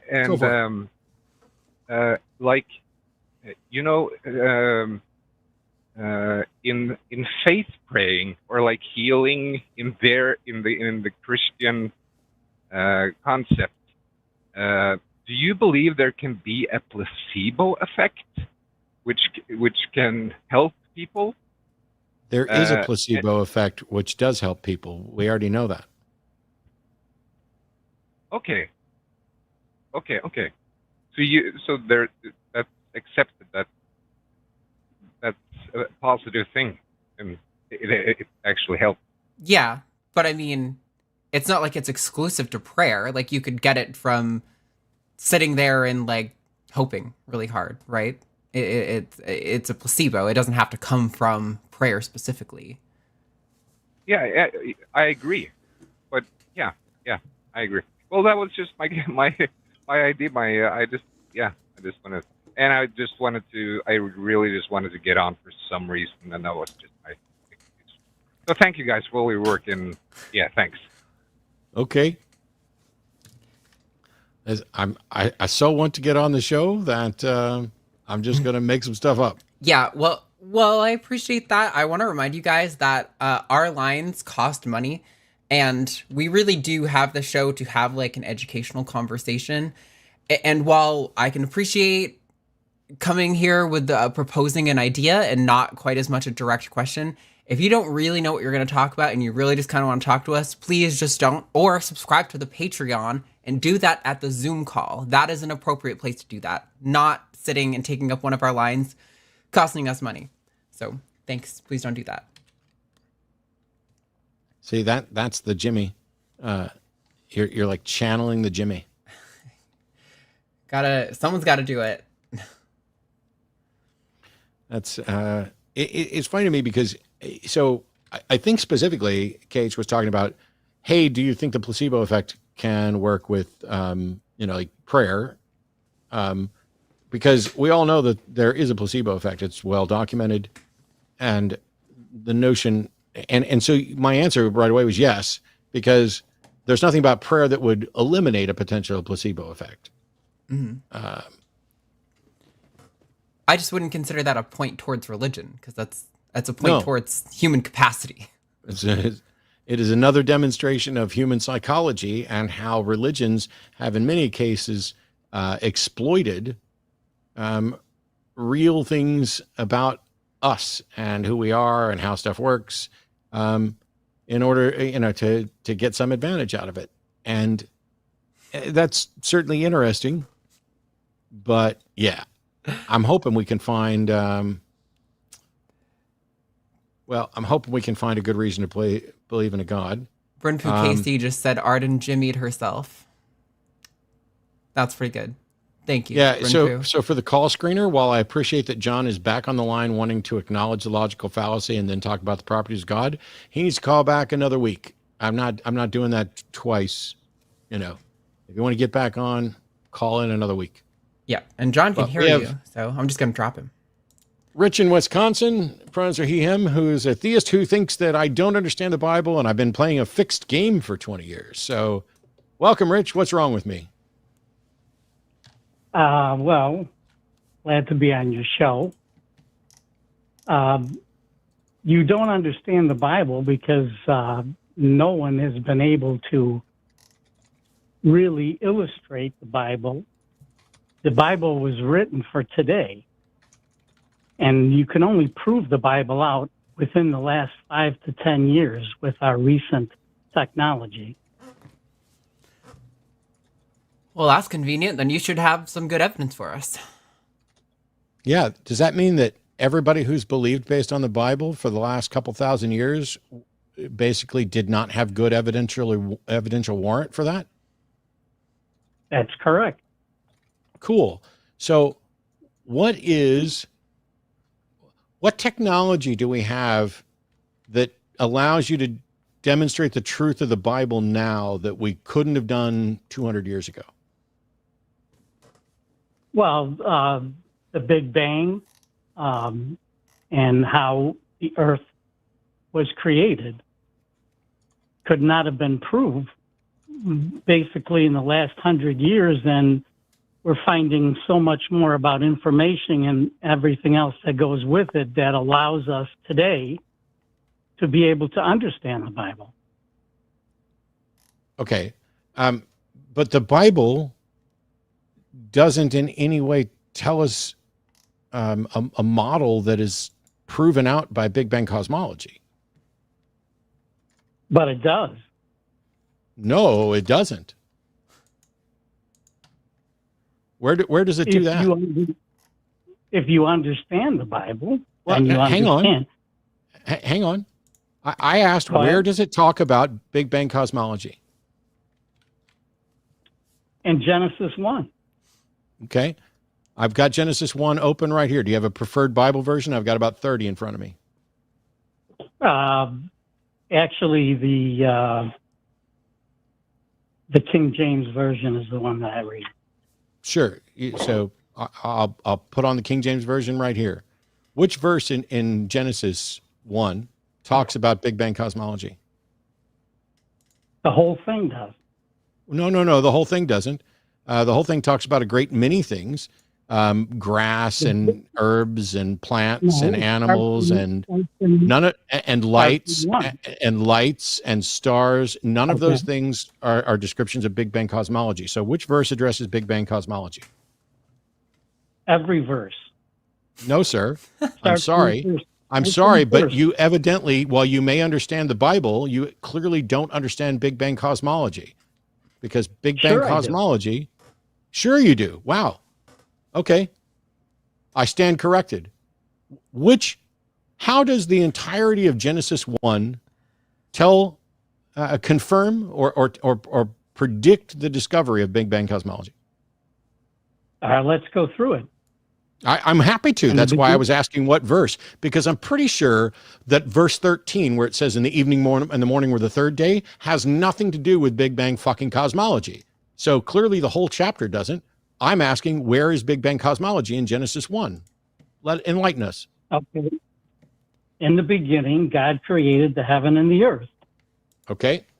That says nothing at all about how or Big Bang cosmology at all.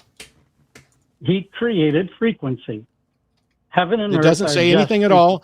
No, sir. It doesn't say anything. It doesn't say God created frequency, nor does that in any way demonstrate Big Bang cosmology. Heaven and earth are just frequency. That's all they are. Yeah. Frequency Rich, is the carrier of information. No, sir. Heaven is not frequency. Heaven hasn't been demonstrated to exist, so you don't get to say what heaven is. Earth is matter in space-time that also does not tell you about Big Bang cosmology. So when you say that you not only understand the Bible, but you also understand Big Bang cosmology, I'm starting to suspect that you don't understand either of them. I'm asking, where does Genesis 1 tell us about Big Bang cosmology? And you're saying God created everything. That's not Big Bang cosmology. God created frequencies. That's not Big Bang cosmology, nor is it true. He created the heaven and the earth, and the heaven and the earth are just frequency. That's all they are. Rich, I know the Bible says God created the heaven and the earth. I have no evidence that God did anything. I have no evidence that there is a heaven. Okay. All right. Basically, you're going to... the Bible tells me that I can't prove. And again, I can't prove. I can only prove to you through reason. Because no one can prove that I'd like God to get to exists that. or cannot exist. No one can prove Correct? What? No one can prove what? That God exists or doesn't. I don't. No. Stop, Rich. Stop. Just listen to me for just a couple seconds, please. You're calling in to say that the Bible has been proven by modern science. And now you're saying nobody can prove the Bible. And you're saying nobody can prove God or disprove God. So if the statement is this statement correct in your perception? No one can prove God. Is that statement correct? No one can prove God. No one. I'm asking you. This is a yes or no question for confirmation. Is this statement correct as far as you know? No one can prove God. No one can. It tells me in... Why can't you just say yes or no? I've literally fucking hand walked you. Shut up. I literally hand walked you and shut up. I literally hand walked you to say this is a yes or no question. In your perception, is this statement true? Yes or no? No one can prove God. No one can prove God. Jesus fucking Christ, Rich. Yes or no, is this statement true? No one can prove God. Yeah. Thank you. Yes. Thank you. Now, I have another one. Is this statement true? Yes or no? No one can reasonably demonstrate the existence of God. Yes. Thank you. If no one can reasonably demonstrate the existence of God, then that means you can't reasonably demonstrate the existence of God. Only through reason. No, sir. No, sir. You've already acknowledged no one can reasonably demonstrate the existence of God. That includes you. You don't get to say only through reason when you've already acknowledged nobody can reasonably do it. No, they can't. This is correct. So, talking to you about the existence of God would be a waste of time, correct? No, not Why correct. not? You can't demonstrate that a God exists, can you? But I can show you where you don't understand the Bible. No, sir. What you does that can't. matter? I asked you Yes, if you could demonstrate, if you could reasonably demonstrate that a God exists, and your answer was no. If you No, can't reasonably, nobody can. fine, just listen. If you can't reasonably demonstrate that a God exists, then it doesn't matter whether or not I understand the Bible the way you do, because you don't have any way to demonstrate that you understand the way the Bible the way God wants you to understand it, do you? Well, I do. No, Rich, if you can't demonstrate that God exists, then you can't demonstrate that your understanding of the Bible is consistent with God's, can you? Do you know who wrote the Bible? Rich, why won't you answer that question? Because I'm trying to explain to you how I can show you that you don't understand the Bible. Oh, Rich, if you do not have the ability to show, okay, let's make this easy. You can't reasonably demonstrate God. Can you reasonably demonstrate what God thinks? No, I can't. Cool. So if we're going to talk about the Bible, is the correct understanding the one that aligns with me, the one that aligns with you, the one that aligns with Jim Bob down the street, or the one that aligns with God? The one that you learned when you were becoming a pastor. Rich, I'm asking you a question, and I gave you specific options. Is the correct understanding of the Bible the one that matches me, the one that matches you, the one that matches Jim Bob, or the one that matches God? That can't be proved either. Rich, wow. If God exists, does God have the correct understanding of the Bible? Yes, he wrote it. Okay, no, he didn't write it. But if God exists, he would have the correct understanding of the Bible, right? Correct. So if you're going to tell me that I'm wrong about the Bible, you have to be able to show me how my view is different from what God's understanding is, correct? Correct. And you can't do that by your own admission. So you have no foundation under which to say I'm wrong and you are right. Well, you can by reason. No, sir. No. You don't even understand what reason is. I just hand walked you with reason to show that your position is completely untenable and self-contradictory. Yes. That's what reason shows. No, If you listen, if you acknowledge that you cannot demonstrate what God thinks about the Bible and that God has the correct understanding of the Bible, then you cannot show which whether your understanding or my understanding is closest to what God thinks. This is what I said when I originally called in, that you're playing this fixed game. I'm not playing a game, sir. Rich. I'm using logic and reason to address the most important subject that could possibly exist, and I'm an expert at it. I just showed you're not you. The expert you think you are. I am an expert at this.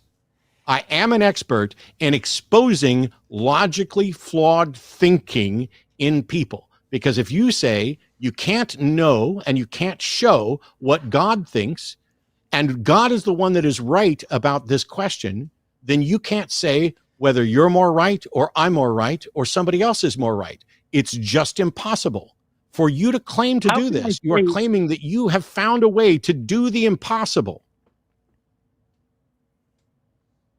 I can't say anything to you because you don't believe in God. So how am I going to prove anything to you about God? Okay, let me address that. Rich. You're saying you can't address me because I don't believe in God. So are you saying that the only people that you can address are people who already believe in a God? No. Then what? No. See, okay. Goodbye, Rich. Yeah. I'm sorry that you're so horribly confused. I can't take any more. When you literally contradict yourself in sentence after sentence after sentence, you're like, I can't talk to you because you don't believe in God. Are you saying you can't talk to people who don't believe in God? Nope. Then why did you bring that up? I give up. I give up, Rich. You are one of the most, congratulations. You're the most confused person of today, and that's saying something. Yeah, saying completely opposite things within a 10-second time frame is impressive. I mean, I would think he's hitting bigger bong rips than David was if if I hadn't heard David as well. This is wild. All right, we've got Max in Seattle is a theist, pronouns are he, him, who believes that minds aren't limited to brains and can support it. So this is awesome. How can you demonstrate a mind absent a brain? Via communication. I believe when a intelligent entity is communicating with you, your best assumption is that it has a mind, and is that's probably the best way to describe it. Does that work? Okay, so the problem is that you haven't demonstrated that is a mind absent a brain. So you're saying if you can detect when somebody's communicating. For example, you're familiar, I'm assuming, with the Turing test? Correct. So would a computer that passes the Turing test, would you say that it has a mind? A type of mind. I'm not sure that it's the same mind that we have. I think computers think like computers and not like we do. So it's hard to really say for sure what kind of mind or if it is a mind. It's kind of a black box as of right now. Sure. So you're talking about computers as if they have a mind that's different or whatever else. Wouldn't it also be worth addressing that a computer is a brain but different? Maybe. I mean, it's not wetware, so there's a little, I'm not in any way suggesting that the biological brain in my head is the only thing that would ever qualify as a brain or could ever potentially produce a mind. Sure. I have no problem with the notion that a computer has a brain-like thing that can produce a mind-like thing potentially. I'm just not convinced it's there.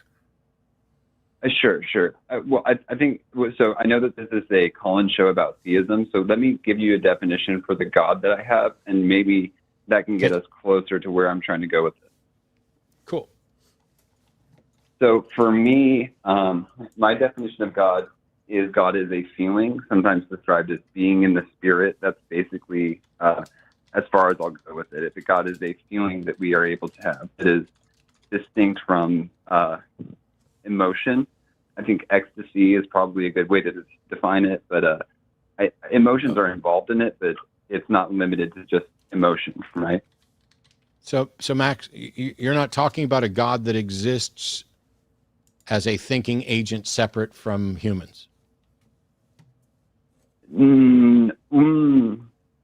Not specifically. No, I don't think it's. I believe that it's something that we're able to inhabit. I effectively think it is a larger mind that we are able to inhabit. That's probably the best. I'm trying to so I'm trying to understand this, because you have a definition of God that is not consistent with the classical theism God, or correct, the God of Christianity, or any of that stuff. So if your definition of God is a feeling that we have, what makes it a God? Because I can have lots of feelings and I don't feel the need to call any of them God, nor do I think it is right, considering the history of the word God, to call a feeling that I had God. And if the feeling goes away, that means God goes away. So what is it about a feeling that makes it a God? I think it's that it delivers things to you that cannot be delivered to you by your own mind. No, Max. If I'm having a feeling, how is that not my own mind? Well, so I know that you're going to give me shit for being a stoner if I go into this, but I'm a stoner. I'm asking a question. The question is, you just said that this feeling gives you something that you can't get from your own mind, but the feeling is a product of my mind. What else is? I don't accept that feelings are only able to come from your own personal mind.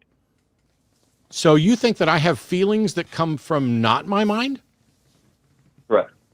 Where's the evidence for that? Okay, so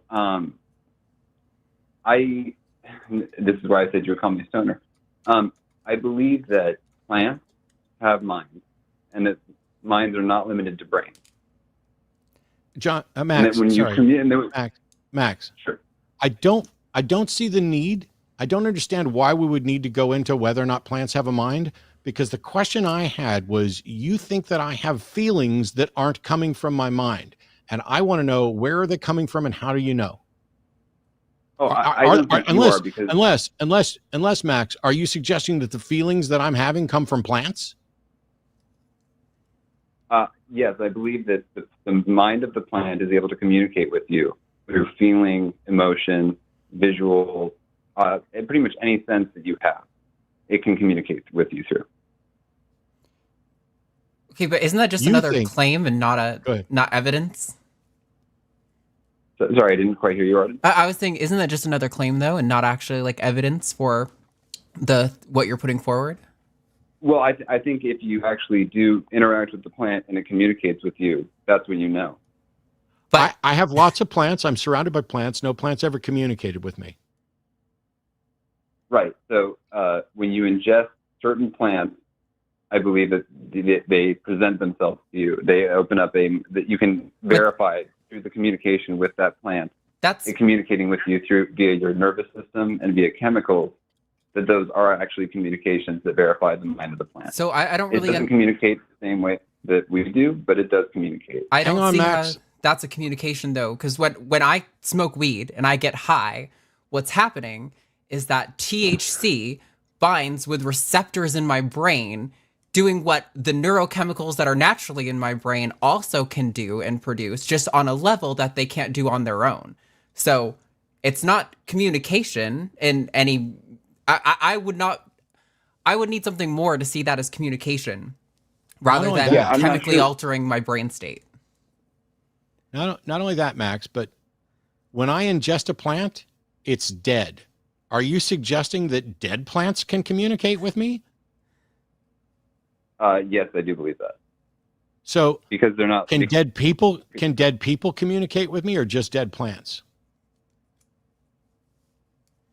Well, I'm not sure. I've never eaten a dead person, so I can't tell you whether or not what it does. But you've eaten dead animals, right? You've eaten dead animals. Do you think they're communicating with you? Yeah. Okay. What makes you think? What makes you think that a dead animal is communicating with you, and what sort of communication have you detected that we can verify? Well, so I think I'm actually. The second one is harder for me. If I can verify the communication, I guess you only can verify that communication within yourself. if I take No, the sir. example, No, Max. We do Sure, go not for it. verify things merely within ourselves. That is not how sound epistemology works. That's how deception works. What communication what communication have you received from a dead animal or a dead plant, and how did you determine that it was actually a communication from that dead item? It's delivered images and feeling. I mean, it's synesthetic, right? So these feelings are Max? embedded within the images. Max, Yeah. if I eat a piece of cheese, no, hang on. If I eat a piece of chicken and I happen to see an image of sparkling lights, how do I tell the difference between the chicken communicated with me as one, my brain did something after eating the chicken that gave me that image, and the chicken itself and the chicken's mind had nothing to do with it, or three, there's some chemical substance that made my brain come up with that image, but it's not a communication from the chicken. How do you tell the difference between those three?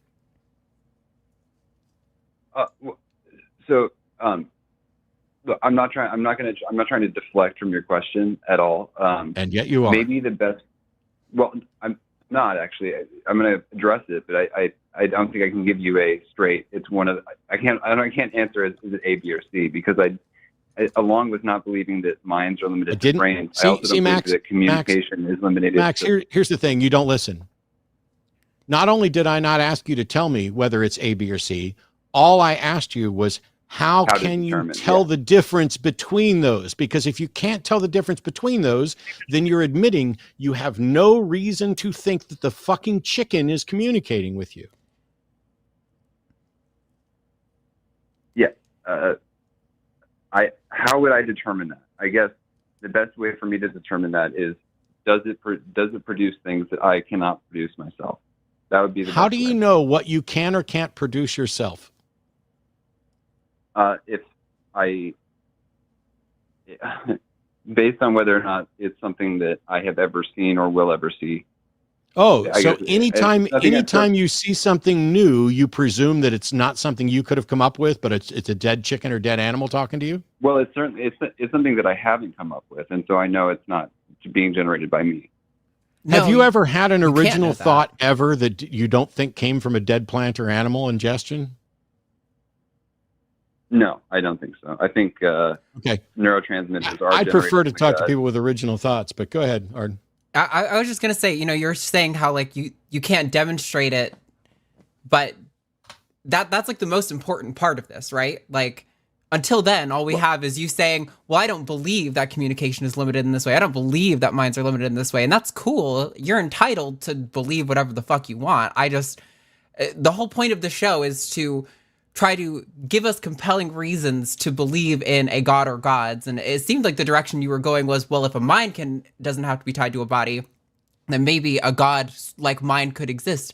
But so far, we're now talking about communicating with dead animals and plants by like smoking them and eating them. That I'm really lost at what the point is here.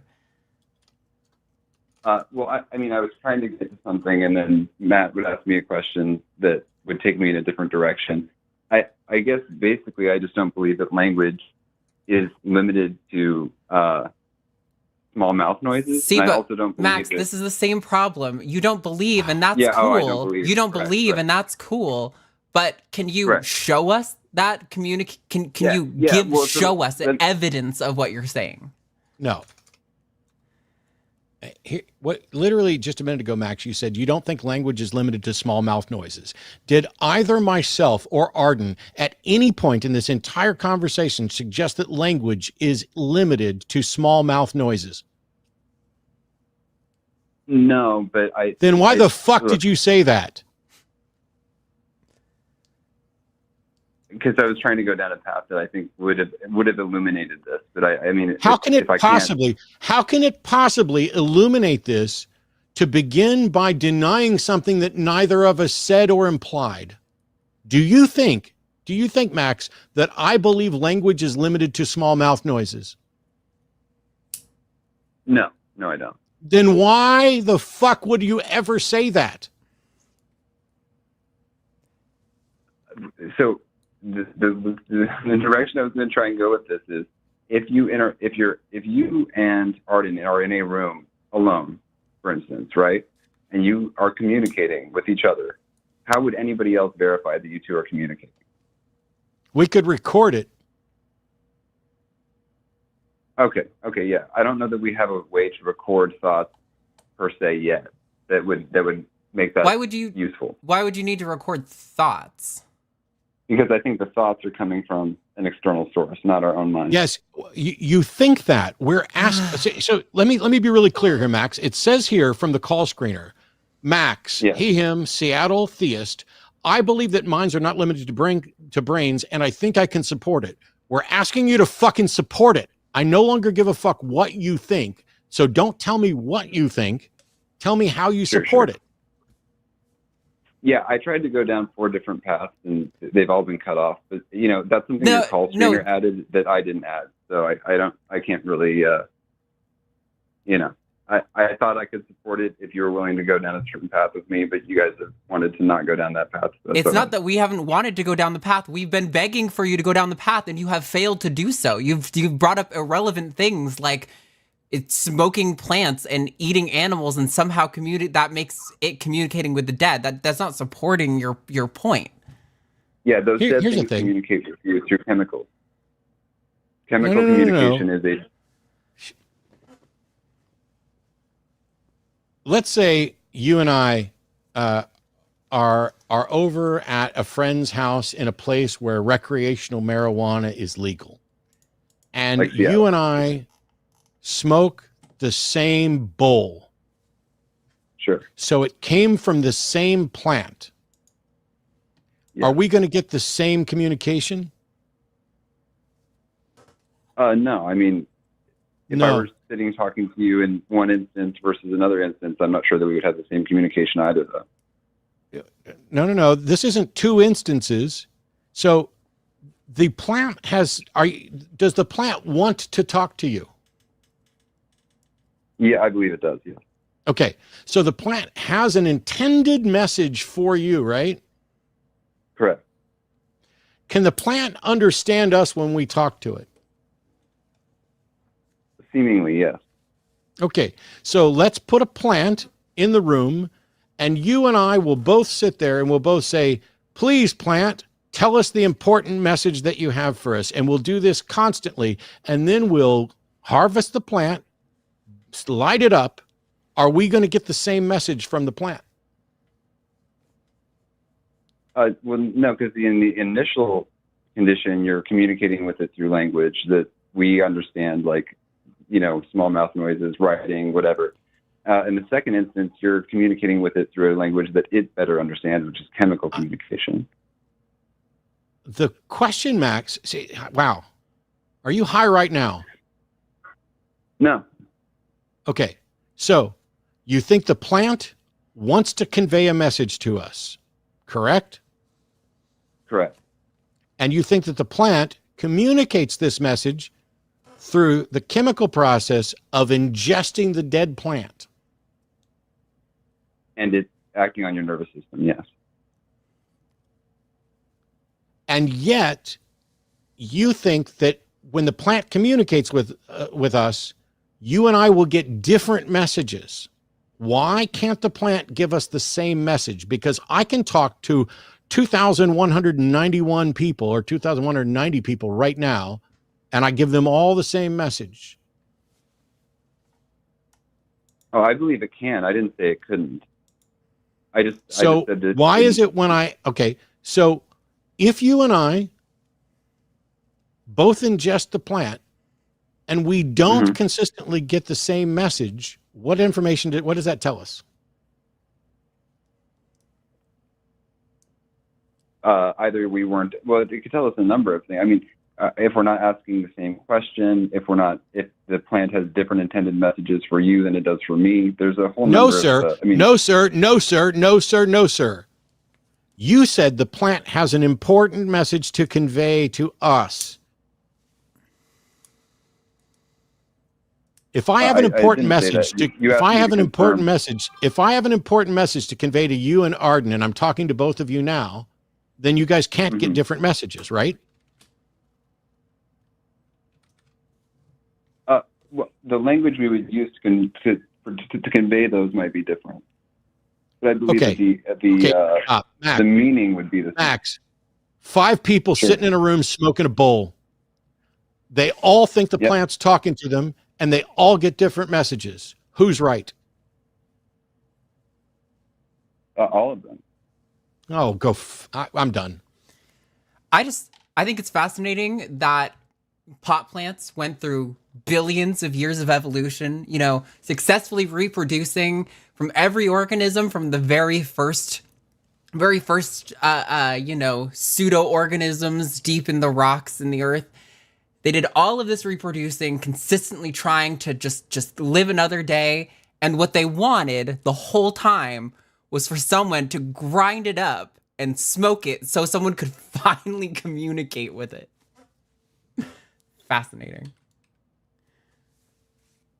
I do think, I think it is fascinating. I was being facetious. I think it's the most ridiculous thing I've heard. It's literally one of the stupidest fucking ideas I've ever heard, that something went through billions of years of evolution just waiting to be ground up and smoked so it could convey different messages to different people. And you know what message weed conveys to me after all those billions of years of evolution? It conveys, I just want to sit on the couch and eat junk food. Why did every organism for billions of years lead up just to tell me that I should have some more Doritos tonight? Like, what is the... Come on, man. I'm actually not sure I believe that you're serious. If that's the limit of what that plant is telling you, I mean, I don't know what to tell you. Oh, it's just, right. I'm just too limited and stupid, right? It's definitely just me, and not the fact that pot is known for giving people the motivation to eat junk food.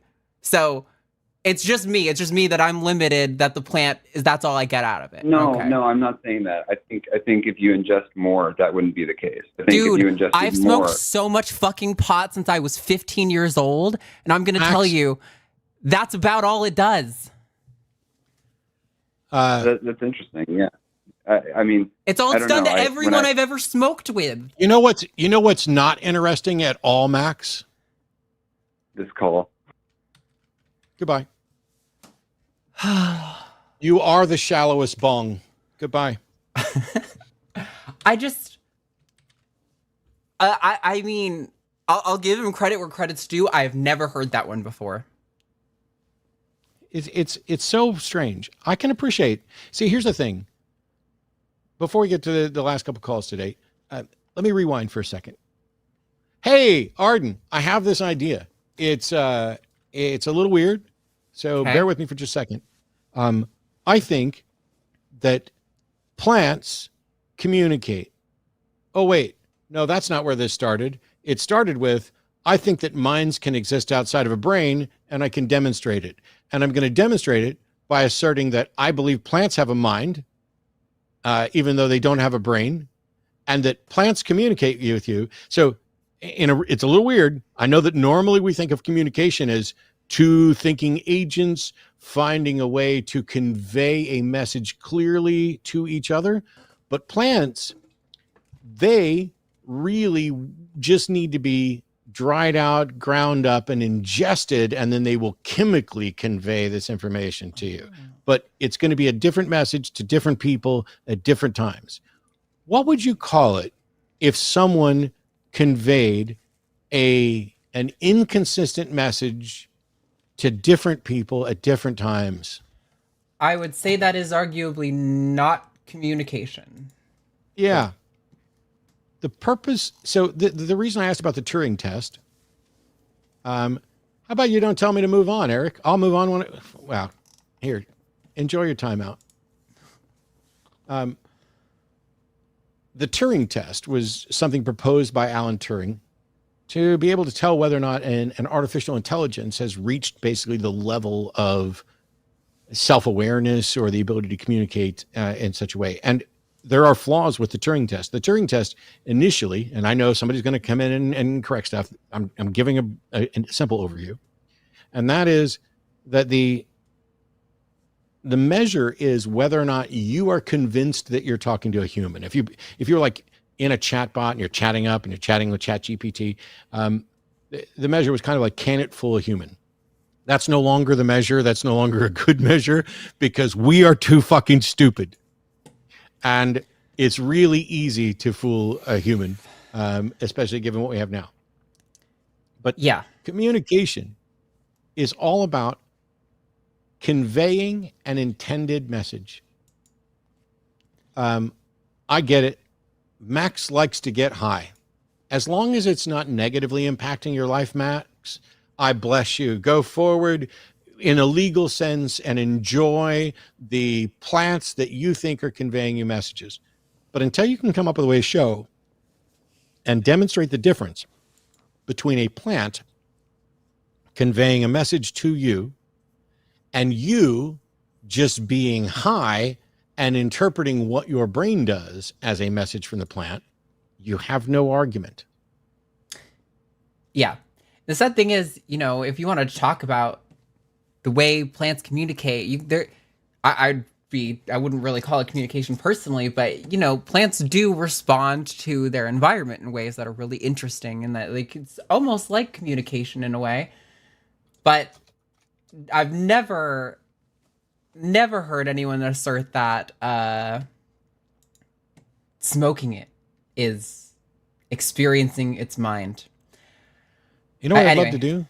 What? I'd love to get Max to give me a way to test this on my own. I know what I'm doing later tonight. I'm getting high. You're gonna test it. But I think Max probably thinks that the Delta 8 that I can get my hands on, go ahead, you do it, because we're going to the same place because we share the brain. Go ahead.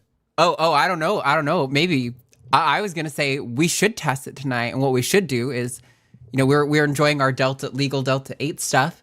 We should both hit off the same vape before the Zoom call, and you people who join the Zoom call will get to know if the plant is communicating at least somewhat consistently with the two of us.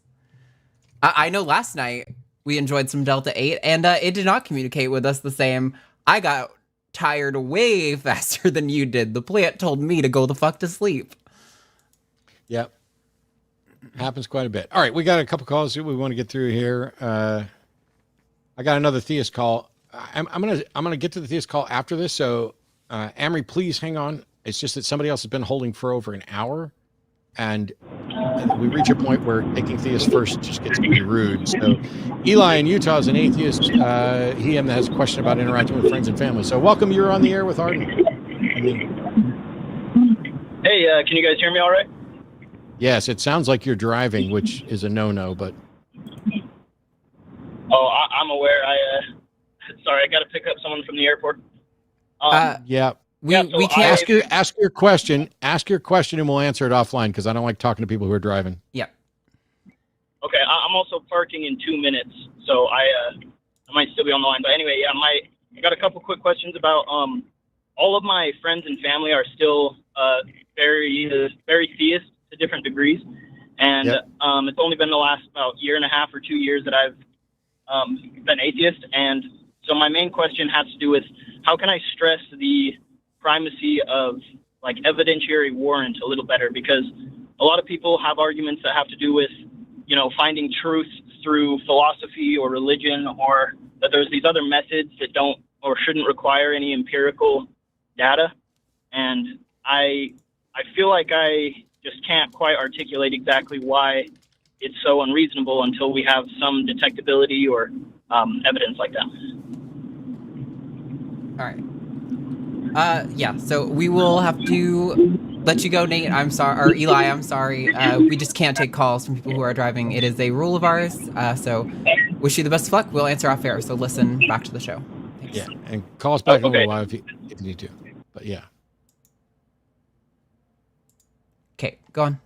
Can you answer? Oh, so one of the things is that's a little frustrating or potentially confusing is somebody's like, oh, what's the best way to convey to friends and family the importance, the significance of sound epistemology and having good reasons for beliefs? And I genuinely think that being straightforward and clear and honest is almost always going to be the right thing. If you're looking for kind of examples, like analogies and things to use, I've used kind of climbing crossing the street. Are you going to cross not knowing whether or not there's a bus coming? Those types of things, having examples like that to show the importance of evidence, because fundamentally they all already know the importance of evidence. I mean, that's just undeniable. It's weird to me. Like just the other day, there was someone who said that they cared more whether the belief was comforting than whether or not it's true. And I know people are like that on occasion. I just can't be that way. And it makes it incredibly difficult to have conversations and figure out, what's what. And so all I can do in those circumstances is say, hey, I need to make a decision about whether or not I cross the street. I need to make a decision about how to spend my money. I need to make a decision about whether or not this great deal that somebody just sent me an email or text message is a scam. I need to be able to tell, is my partner being honest with me? I need to tell, is my business partner being honest with me? What is the likelihood if I take this action that it's going to have a good outcome? All of those things are data driven. They presume that there's something real in reality, and then we look for the best way we can possibly measure it. The difficulty comes because there's things that we can't really measure. Like, how much do I love Arden? I don't know how to measure it. It's bizarre of me to even try to quantify something like that. And so we also get things like, how likely is it that there's life after death? And how people try to assess that. The temptation is to go with, well, there's been plenty of ghost stories and that would be life after death. And there's all these religions that are making claims about life after death, and that would be life after death. And there's all these people who claim that they've been to heaven and come back, or been to hell and come back, or, had near death experiences. All of that is evidence. And it's very difficult for someone who doesn't have the skill set to go out and research and say, you know what? All these people making these claims, they haven't been able to present sufficient evidence. And the nice thing to recognize is that the one thing they all have in common is that they're all human beings. And as we know, the human mind is imperfect and prone to making things up and inventing things, or rationalizing or exaggerating or whatever else. I tell you what, I don't know if Arden has anything to add in to that. Not really. I think I agree with all the things that you said. I think maybe the only thing I can add is that if you're talking more about, like, how to have your parents have beliefs that bother you because they're not based in reality or whatever, I think something that I've struggled with a lot, and I think most of us atheists struggle with our family, is learning to accept your family for where they're at and for who they are, and not trying to change them and not trying to convince them of, why reality is important on this issue too, and not just all of those things Matt talked about. I'm sure they do, like, as Matt pointed out, accept reality on a lot of issues, but yeah, I deeply empathize with you and understand wanting your family to move in that same direction with you. But I think there's also an importance to be said about just accepting. I love my mom so much. She still believes that my uncle is watching us and has an influence over our card games when I'm back home. That's absolutely ridiculous to me. And I can't explain to her why I won't make very obviously bad choices in the card games, because I don't believe that my uncle is actually watching and influencing the card game in any way. But instead, what I choose to do is say, it's silly. It's not a big deal. If I lose $5 at this card game because I am just having a good time hanging out with my mom, that's okay too. And I think it's a mistake to want to always change and deconvert. If their beliefs are harming them actively, like, they're not getting vaccinated or something, then maybe there's more incentive. But, if they're just holding on to beliefs about the afterlife or Christianity or whatever other religion, I really think you got to work on just setting boundaries with them so that you aren't made uncomfortable, but then accepting them for where they're at. Yep. I think that's probably a better way to do it. All right. Yeah, I'm better at a lot of things. That's a fact. Amory, I hope I pronounced that correctly. In Theist in Oregon, pronouncer he, him, wants to talk about relating the evidence for God's existence to germ theory. So am I pronouncing that right? Is it Amory?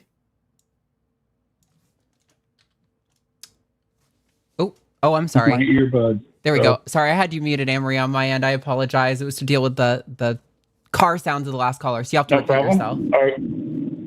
Are you able to hear me? I'm on some earbuds that I was hoping they worked. So. Yep, we got you now. We hear you. Okay. I just wanted to know if I was pronounced. Is it pronounced Amory? Close enough. It's Amory, but Amory? I don't put too many hairs on that. Yeah. I want to try and get it right when I can. So, all right, go for it. No problem. And then I just want to start by saying that my conversation is going to be more of like thought experiment rather than trying to demonstrate like a proof. So I don't know if you are interested in wasting time with a thought experiment. I'll take a thought experiment. General...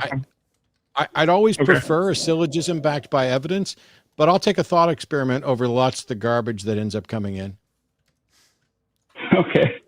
Well, two things, and your screener asked me to sort of present it as like a one sentence thing, and I really unfortunately couldn't narrow it down, put it in one sentence without it sounding weird, because I wasn't exactly comparing evidence for God with germ theory.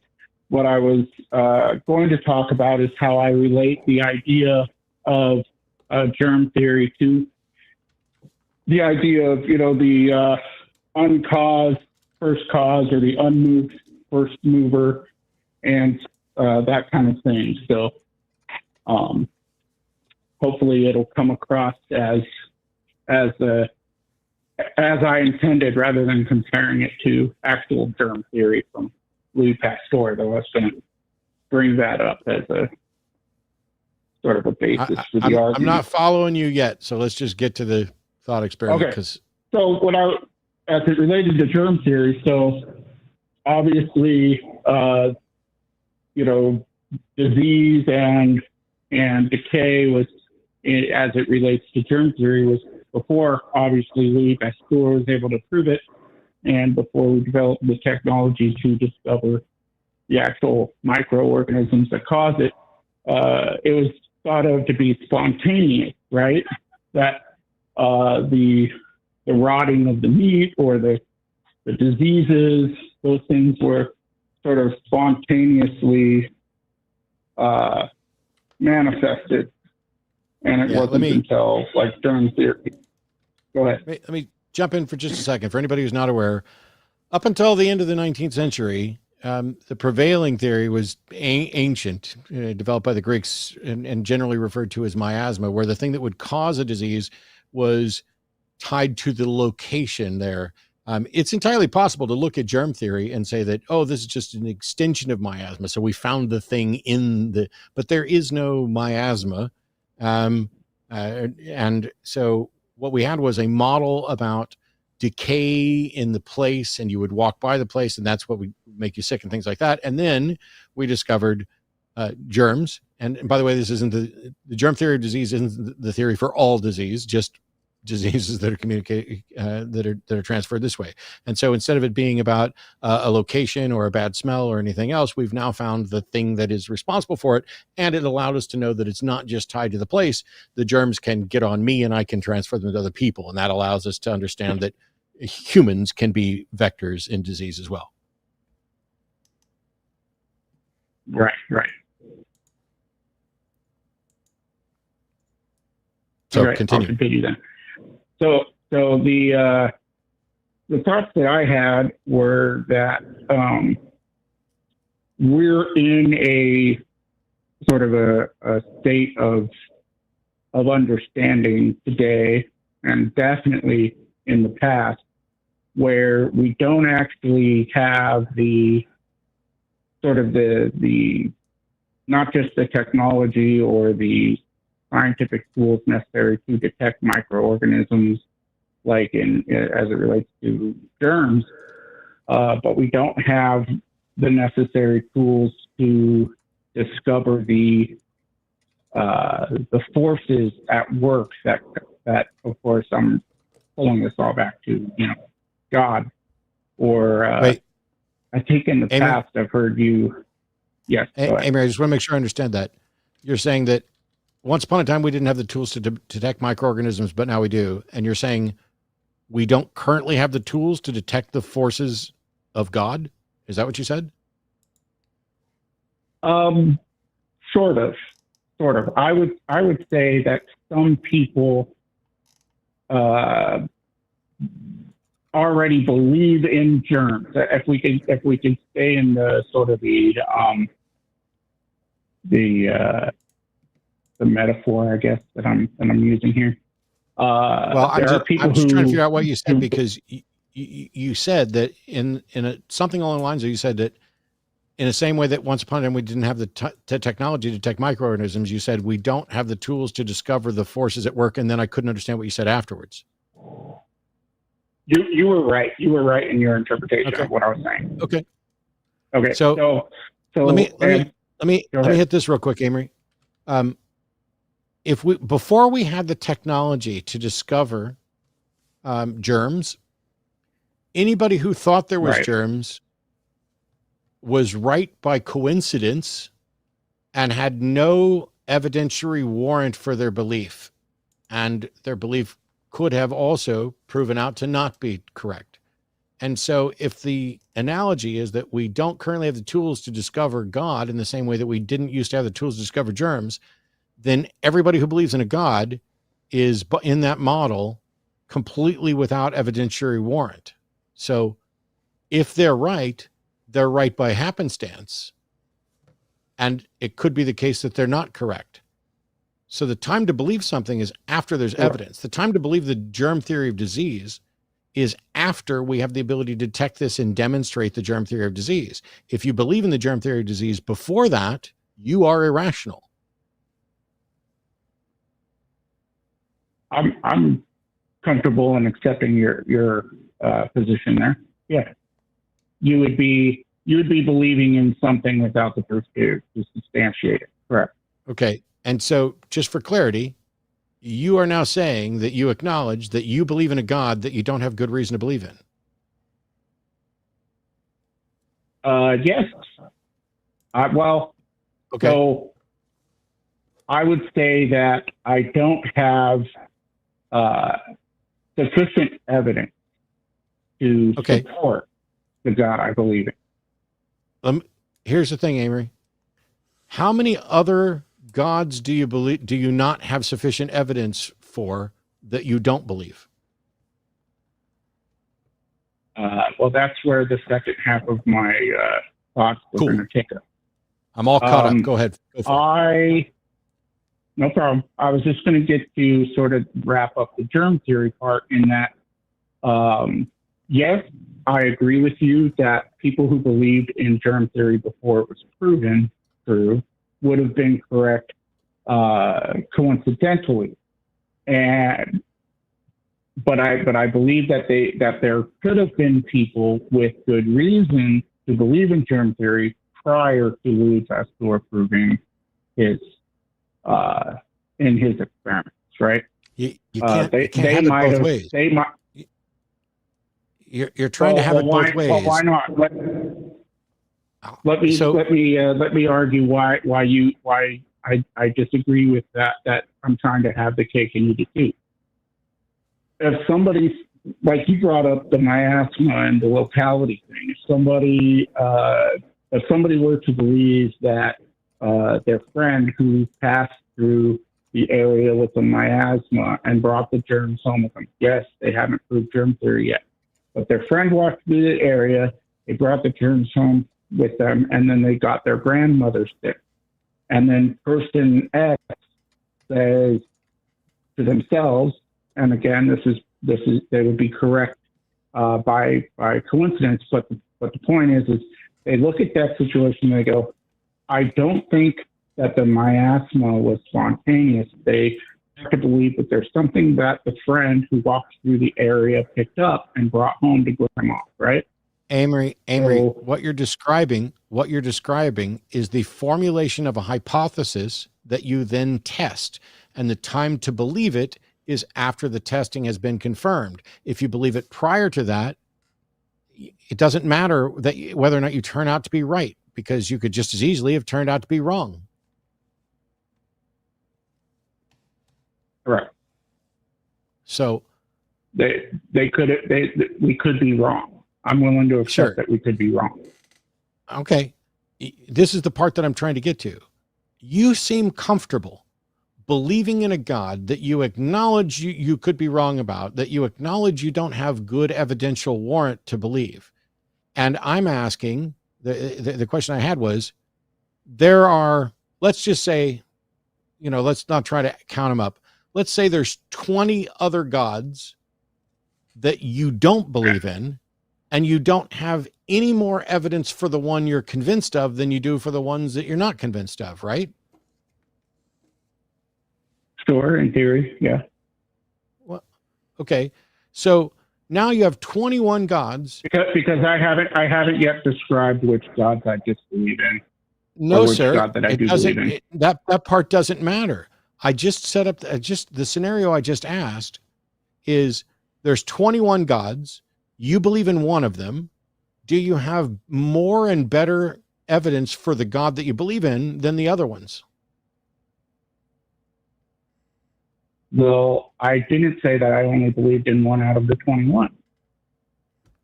How many gods do you believe in? Then that I only believe in one out of 21?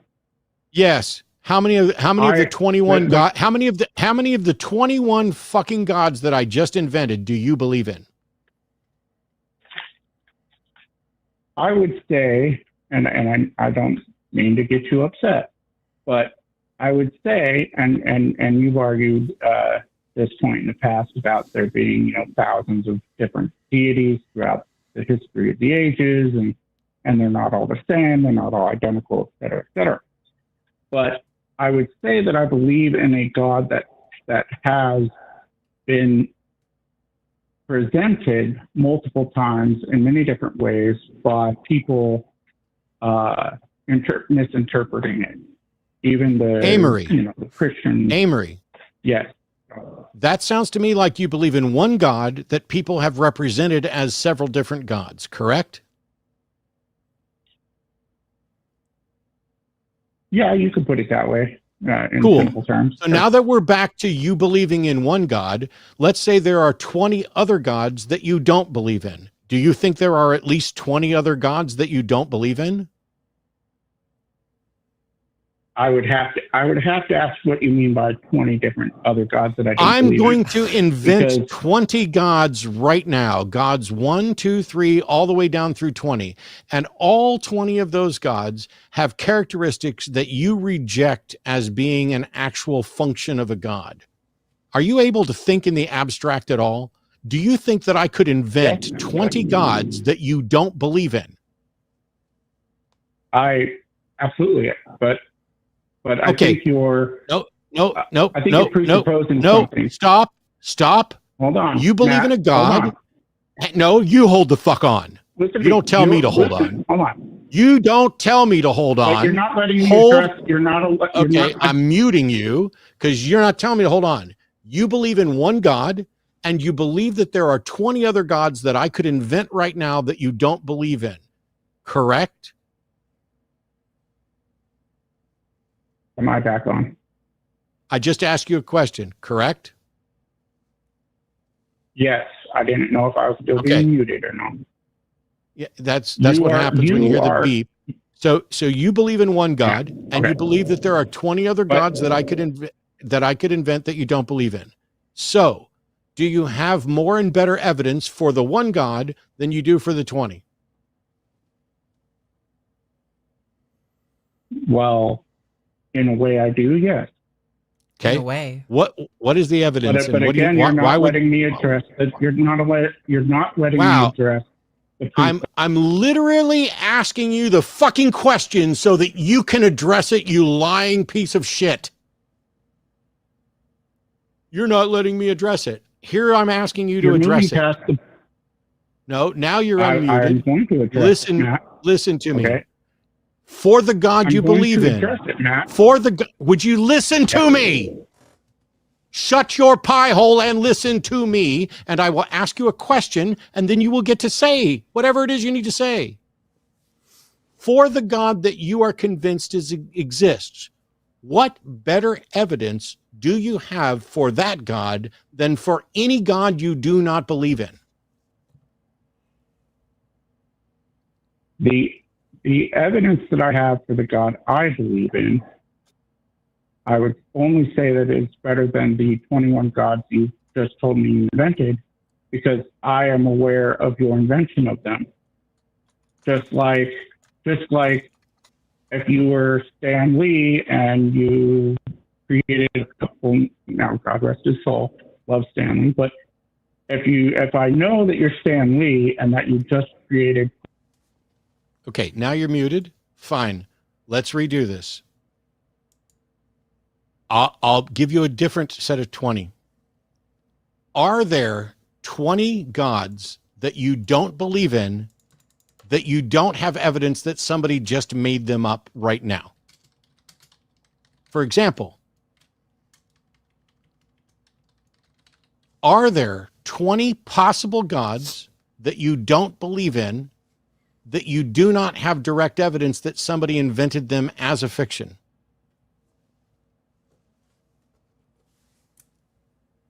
Can I ask a question to clarify the question that you're asking me? I guess so. I don't know why this is so hard, but go ahead. Are you asking me that okay, let's use an example. Are you asking me that does the God I believe in have more evidence that it wasn't invented by, people as a Ganesh or Ra? So you don't believe in Ra or Ganesh, right? That's not what I said. I said I'm asking, do you understand what a fucking question is, Amory? Do you believe in Ra? Do you believe in Ra? I believe Ra has the same problems that the God I believe in has. That's not. Do you believe in Ganesh? I would say that I believe Ganesh has the same problems that the God I believe in has. Oh my God. And that is you are fucking incapable of answering the question you're asked. I didn't ask you if Ganesh has the same problem as the God you believed in. I didn't ask you if Ra has the same problem as the God you believe in. I asked, do you believe in Ra or Ganesh? Yes and no. Goodbye. I was zoning Goodbye. out for a lot of that because there was a very, very lengthy metaphor that I just didn't care about, so I tuned it completely out. But I was like, okay, at least this caller is answering some questions right up until the most important point of those questions. It's like religion breaks your fucking brain. A straightforward question of, hey, you believe in one God. Are there 20 other gods you don't believe in? Yeah. Okay, cool. Do you have better evidence for yours being real than those? Yeah, because you just made those up. All right, let's get rid of, I just made them up in front of you. Are there 20 abstract gods out there that somebody could believe is real, that they didn't just invent as a novelty for this thought experiment? Captain, I don't have an argument. I want to present a thought experiment, but I don't know what the fuck a thought experiment is. Are there 20 others that you don't believe in? And then after all that, we get to yes and no. Yes and no is not a possible answer. You are either convinced that Ra is real, or you are not convinced that Ra is real. You are either convinced that Ganesh is real, or you are not convinced that Ganesh is real. It's funny because you were saying, you know, are you incapable of answering the question you're asked? And the truth is, he is capable. The thing is, he detected that the line of questioning was going to expose the problem with what he was putting forth. And so he was desperately attempting to avoid that outcome. I think he is what was happening. I think he's perfectly capable of answering a question, which is why we call callers like that dishonest. It's not that they're lying. It's that they are, some sort of mechanism is causing them to avoid answering the question honestly because they're aware of the implications. But we've got a couple more callers on the line. So it's 4:30. We have 2 more callers on the line right now. One theist.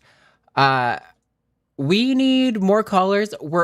I think we're probably going to hold off on atheists for the rest of the show. So we don't really need any more atheist callers. But if there are any theists who want to call in, we will take your calls.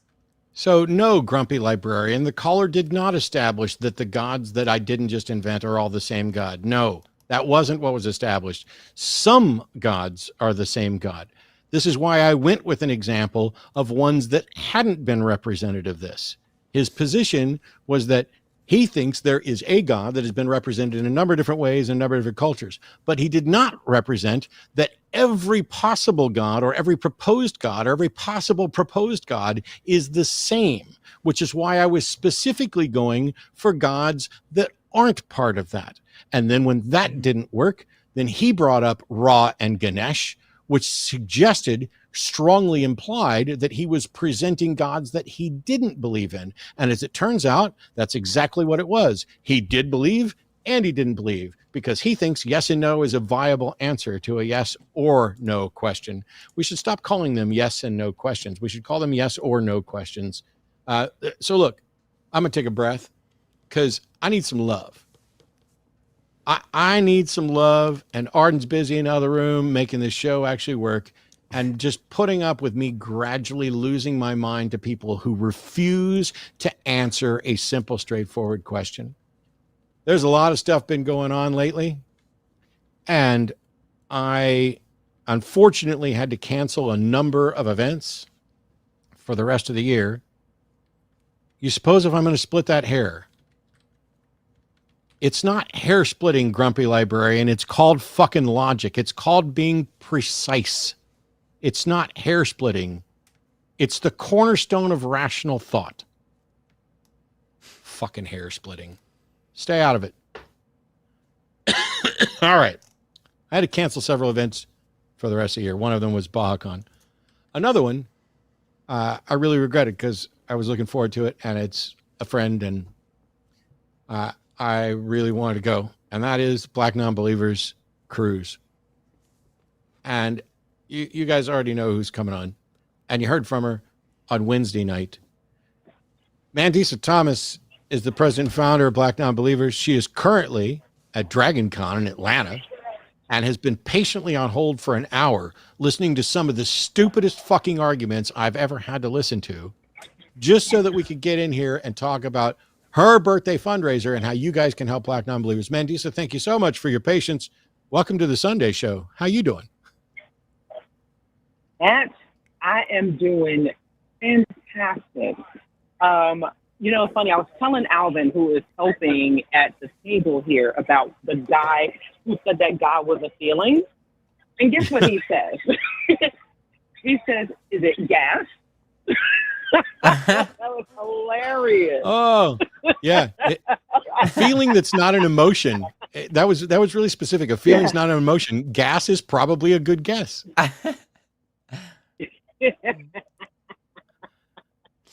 But I mean, we're having a very. I heard the frustration. I was feeling it for you. It has been. You know, we actually had a couple of Christians stop by our table here today, and the guy was saying that there has to be some book that establishes morals and guidelines, because inherently, basically, people are just mean and evil. I'm like, wait a minute. I'm like, first of all, your God is supposed to be one of love, even though we know differently.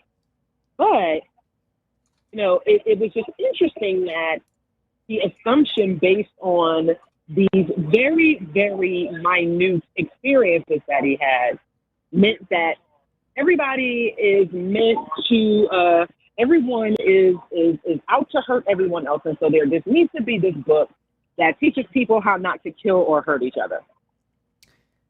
Fascinating. And yeah. I like that it needs to be a book. It can't be an article on the New York Times. It's got to be a book. Yes.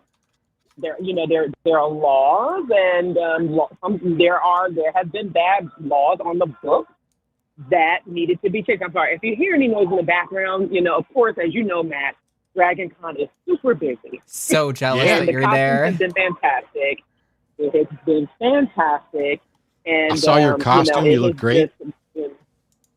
Thank you. Yeah, I was in the parade yesterday. I was Mary Jackson, the first Black female engineer at NASA. Oh, so and so, it was so good. It was really, really good. And but sometimes you get these. We actually haven't gotten as many religious zealots as we have before, but that one was really, really interesting. And you can always tell, I'm sure by the folks who call in, that, folks move the goalposts. They start making all of these ridiculous assumptions. And that's because of the fact that, they're trying to defend their beliefs so much. Mm. And we're currently in the process, right? We are in the process of, the table has been busy. It's been wonderful.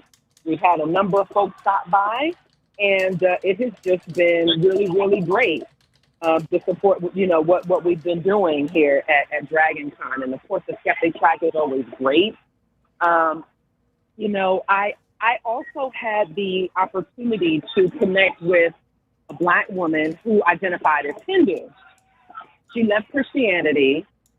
And she also, she identified as Hindu, but we connected on the fact that basically the church she grew up in was a cult. And also that she was unable to focus on her own health because she had to take care of her parents until they died. And it was after they died that she found out she had lupus, that she had a mild brain tumor. So she had to do all of these things to take care of her health, which she couldn't because, the parents and being in the church and all of these things. And, my heart just broke. It broke for her that there are so many people who don't realize the danger of being raised in certain religious households, to the point where they can't even focus on their health because of these beliefs. And that's where it gets really dangerous for a lot of people. Yeah, absolutely. That's where you get into things with like Jehovah's Witnesses, where they're not going to take a blood transfusion when it's obviously the best thing for them because that's what their religion restricts them in doing. Horrible. Yes, exactly. But even though the woman was Hindu, the one thing she said was that she appreciated us being here as in Black non-believers because she would not have been able to have that conversation with anyone else. Yeah. It would have been harder. So it really, really does make a difference. It was interesting because we did have a white couple who was here. They were from there in the Kansas City area. They didn't know that there were atheists here. I think this was their first DragonCon. And I pointed them to the Kansas City Oasis. I told them there are communities out there that even if you didn't know they existed before, you definitely know now. And because I'm very, very big on letting people know about other folks that they can connect with, no matter who they are, but especially if it's Black folks, which we've seen a lot of here. And it has just really, really been great to just have conversations with folks, have people stop by. Even some hotel employees have stopped by and asked about us. They dropped a few dollars in the donation box. And it's really, really fulfilling and heartwarming to be able to be out here and connecting with people the way we do. Yeah. That's so awesome. I wish we could be there hanging out with you guys and supporting. I'm so jealous we're not there right now. So I shared a link to Black I'm sorry, Non-Believers. Arden, you should be. Yeah, and the plan was we originally planned for both of us to come to DragonCon, but it wasn't feasible this year. Hopefully, maybe next year. I shared out the link to blacknonbelievers.org. Run everybody through the birthday fundraiser and the upcoming cruise and whatever else you guys got going on that I might have missed. So tomorrow is my birthday, September 4th. Yay. Happy birthday. I will be 47 years old. Yeah, thank you. I'm actually looking forward to it. This has been a great birthday weekend. We actually had Leanne Lord on our show in the cut yesterday. Yesterday was her birthday, and she's here at DragonCon every year. And she I love her to a few pieces. shows with the Skeptalk, and yeah, Leanne is amazing. And so we're here celebrating our birthdays together. And for my 47th birthday, I always try to set a goal to raise the 1,000 mark of the year. So the goal this year is $4,700, which helps sustain, of course, our operations, our ability to, table at events like this. We also co-sponsor the Hurston Scholarship, the Secular Student Alliance, and we help support cruise attendees at subsidized fares if they can't afford the complete amount. So it really does go back into the organization. It goes back into the community. It goes back into our engagement. And so that's and I'm happy to say that Wednesday's call, we actually received a total donation of about $2,100 just from that appearance. So I'd absolutely love to be able to duplicate that. Just as I really appreciate everyone who has supported Black Non-Believers throughout the year, as well as through that first call. I mean, it was just amazing. Like you said, we'd love to raise $1 million. That would do a lot for not just us, but this community. But every dollar we get really does make a difference.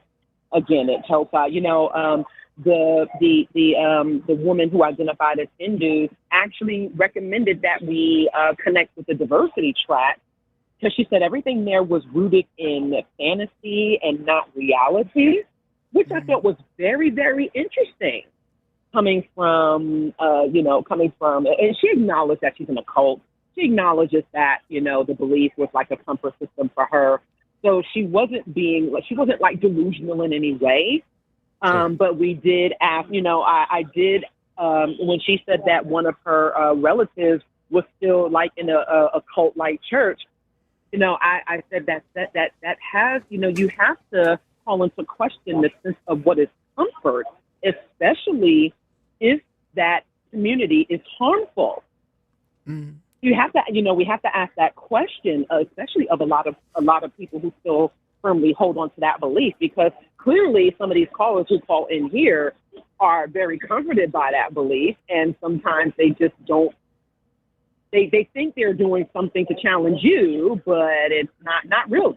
They want to stay in their own comfort zone of their belief, and it's like, wow, that's a problem. Yep, absolutely. Well, I tell you, I'm glad. Has just been really. I'm glad that Wednesday. I'm glad the Wednesday worked out and that we got some donations. I'm glad that the DragonCon's going well. Please pass on my love to Leanne and everybody who else is down there right now. I'm hoping we get to come next year. But yes, everybody. Yeah. Also, Derek. Yes, Derek, the Skeptalk director, is actually right here at the table right now. I'll let him know you said hey. Tell Derek. Dillahunty says hello. I want in next year. I'm hoping I'm healthy. Why aren't you here? He said he wants in next year. He hopes he's healthy. He's having. Tell him it was health related stuff, and we're hoping to come down next year, and it'll be Arden's first year. But I'll talk to Derek later. Yes, I got to let you go, Mandisa, because we got to wrap everything up. But we've posted the link in chat, and hopefully you guys will get another 2,100, if not 5,500, today from wonderful people who are trying to help out Black Non-Believers. Yes. Enjoy the rest of Dragon Thank you Con. so much, Matt. And you too. And thank you, Arden. And I look forward to seeing y'all here next year. Yeah, miss you. It's been so long. Well, good luck with the fundraiser, and we'll talk soon. See you later. Thank you. All right. Definitely, if you are listening, go donate to Black Non-Believers. As Mandisa just shared, they do amazing work. It goes back into the community. Go, go, go, go. Do that.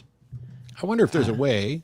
Maybe we can work with Jimmy and do an excursion to Dragon Con, a line excursion trip to be part of the Skeptic Track, to possibly do some live shows from the Skeptic Track.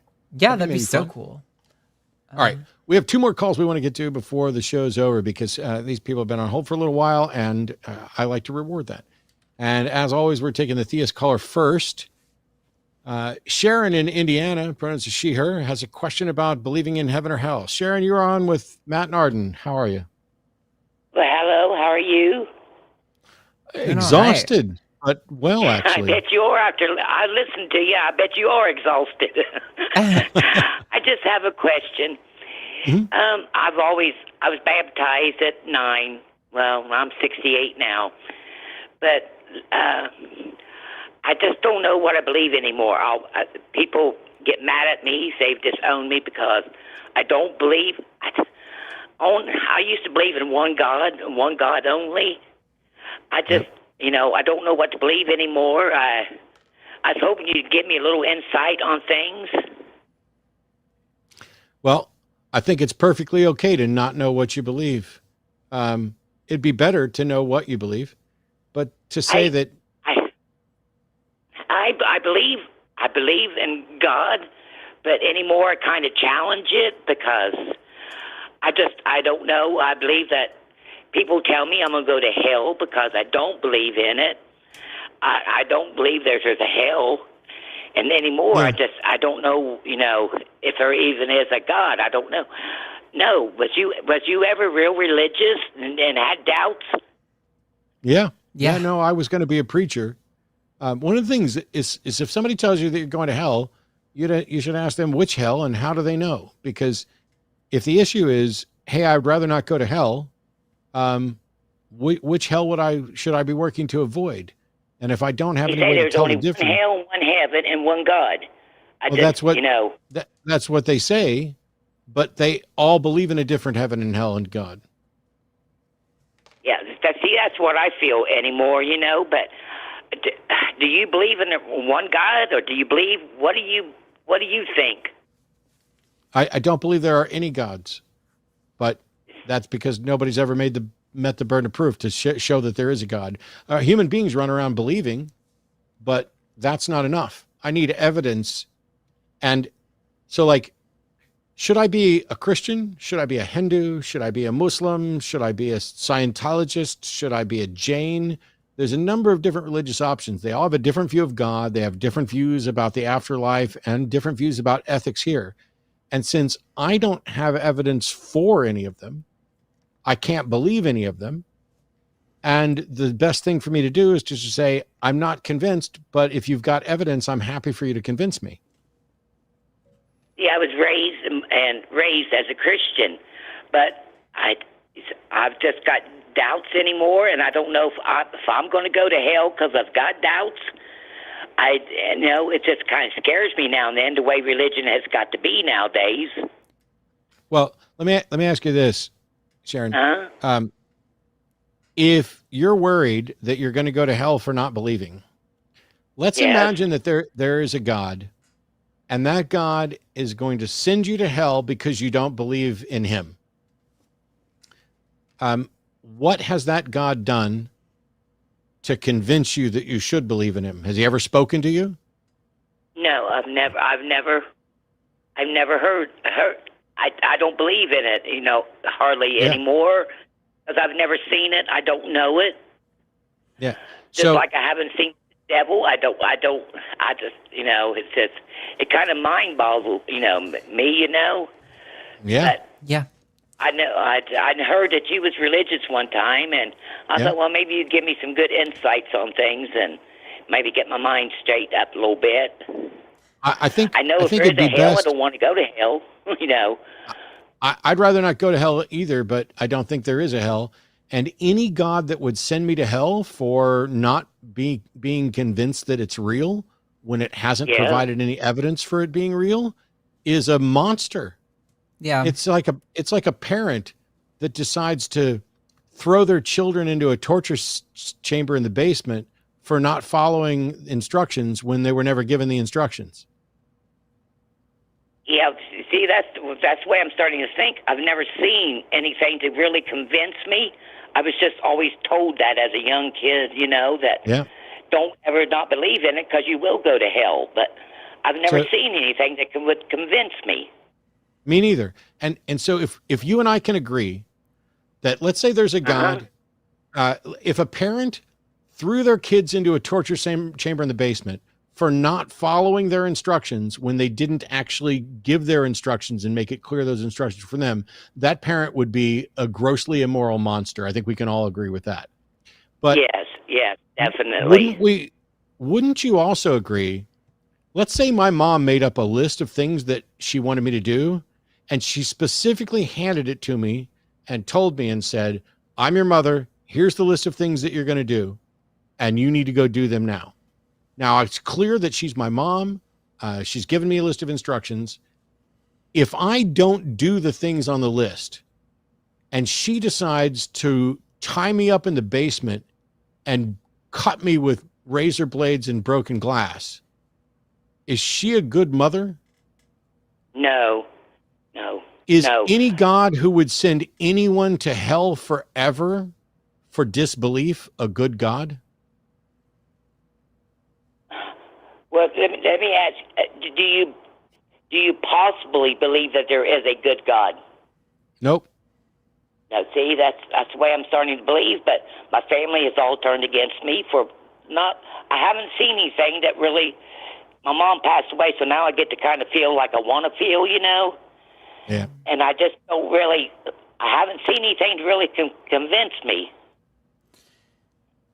Yeah. But, if they turn against me, that's I guess that's their right, Sure. It's definitely their right to do that, but it doesn't make it right. And I think if you're feeling struggle because, you're losing faith, you're not believing anymore, and people are disowning you over that, I think maybe you owe it to yourself to look into places where there's communities of people who think like you do and who might be more willing to hear you out and to not judge you or to tell you that you're going to hell because you don't agree with them or don't believe the way they do. Yeah, that's what's so bad about living in a small town. Everybody is so religious and don't want to even listen to your side of stories, I appreciate that. I grew up in a pretty small town too. The middle of nowhere, absolute, as far north as you can get in Vermont, like 2,000 people in the entire town. Everyone knows everyone. Yeah. And I'll tell you, I didn't find community there. There are atheists who live there. I just didn't know them at the time. And I have found a lot of people in traveling and being online. There's so many online communities where you can find people who will treat you with respect for not believing the same way that they do, or who will even believe the same things that you do. I think there's lots of places you can go to look for those things. Like here, I guarantee you there's a bunch of people in our live chat right now who probably feel very similarly to you and would welcome you here. There's also a lot of resources like Recovering from Religion who would be open to listening to your story and maybe even, just offering a listening ear for what you've been through and how your experiences with these people has made you feel. See, the pastor that I know, he said I need to go get baptized again underneath water to wash away my sins and my thoughts. I don't feel like I need to be baptized in because I don't have no evil thoughts. I just got my thoughts of my own anymore, Yeah. I think it's silly that your pastor thinks that dunking you underwater is going to change your mind and make you feel differently. That's what he thinks. Yeah. What they're advocating for there is process and pageantry. Even when I was a Christian, baptism didn't have anything to do with saving you. You're saved by grace through faith, not through anything that you do, but because of what God does to you and through you.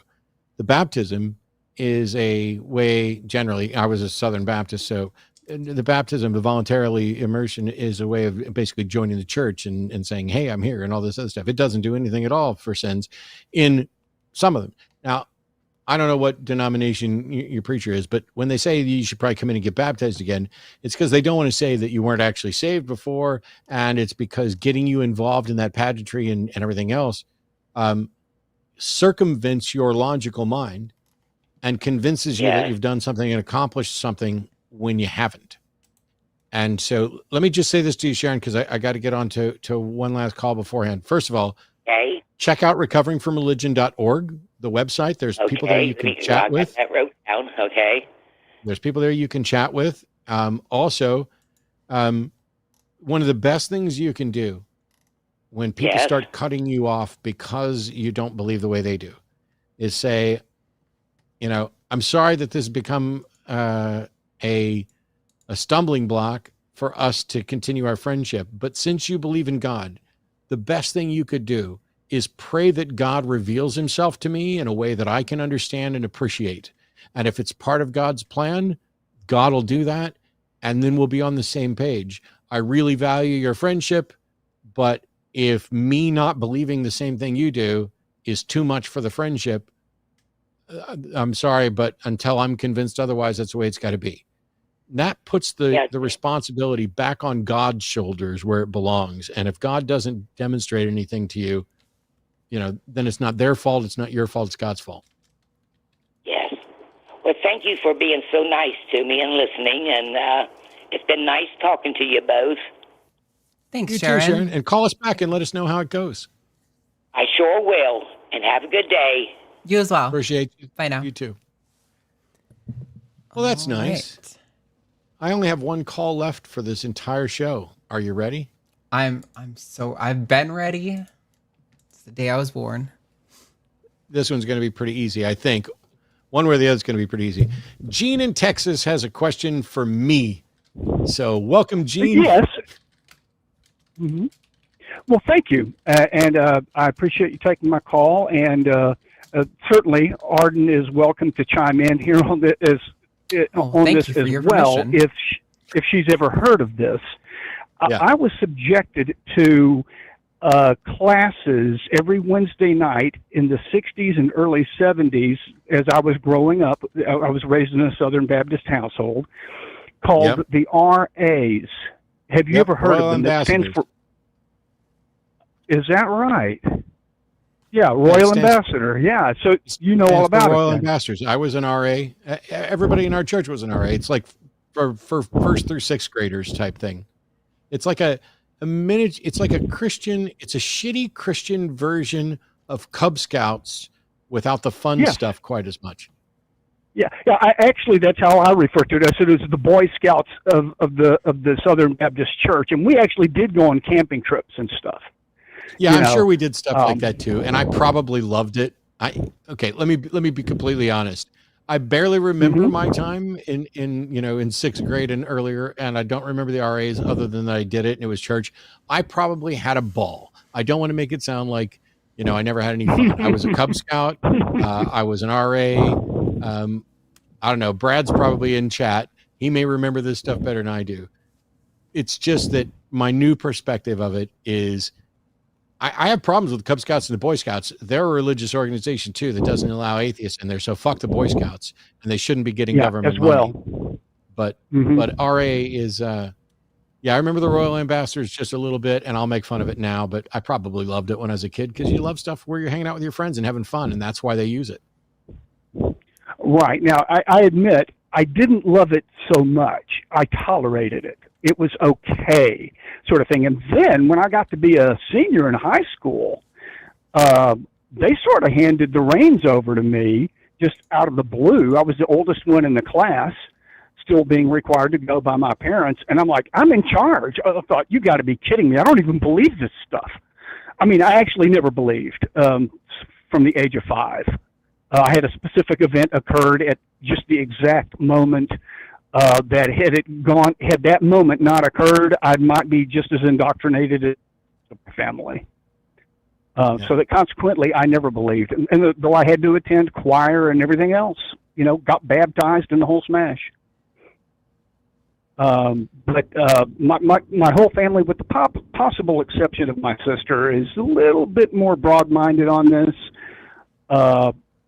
But she's sort of got a loose energy, sort of godlike thing out there somewhere, But she doesn't have the. I've had my fill of loose energy for today. Yeah. Same here. Same here. You might imagine I've gotten into it with her. There's no evidence for that sort of thing, and I try to keep it civil because, hey, I love her to death. She's my sister, But anyway, I did want to comment real quick, and I'll let you go. I really enjoyed those last two calls that came in. I got in on just the right time, actually, and I'm glad the link was posted. I think you said the name Mandy. Mendoza. Thomas. Mendoza. Oh, I know who Mendoza is. Oh, cool. Yeah. Excellent. Okay, because I might be able to contribute to that. So I'm glad to hear that the link was in the chat. And here's a fun number thing. Yeah, here's a fun number thing, and it has nothing to do with anything but just sheer coincidence, and that is she's turning 47 tomorrow. Tomorrow's the 247th day of the year. Woo. Nice. Wow. Yep, we can draw connections. I just posted that link in chat again, so you don't have to scroll up too far for it. Thanks. Oh, good. Excellent. Okay, well, thank you so much. Thanks, Gene. Have a good one. Have a great Sunday. We'll see you later. That ends the calls for this. And, on a lot of the other shows on the network, we will sit around and read all the super chats. I did see some super chats come in. Greatly appreciated. We ended last week's Sunday show early we always run long, but we still ended it early for long, mainly because the call-in studio prepaid thing ran out of funding. So the other reason I was really glad Arden mentioned contributions and Patreon and all the ways that you can support the network. I'm really bad about that. Like, my own channel still isn't fully monetized, and I know there's money sitting there, and we'll have to get around to that. I don't do these things for money, which is why I don't have money. But you guys contributing to and watching the episodes on the line do wonders, both for my mental health and for my physical health. The contributions that come in help pay for my health care. But setting all of that stuff aside, I love doing the Wednesday show. I love doing the Sunday show, or I should say doing the hang up and then doing the Sunday show. And it's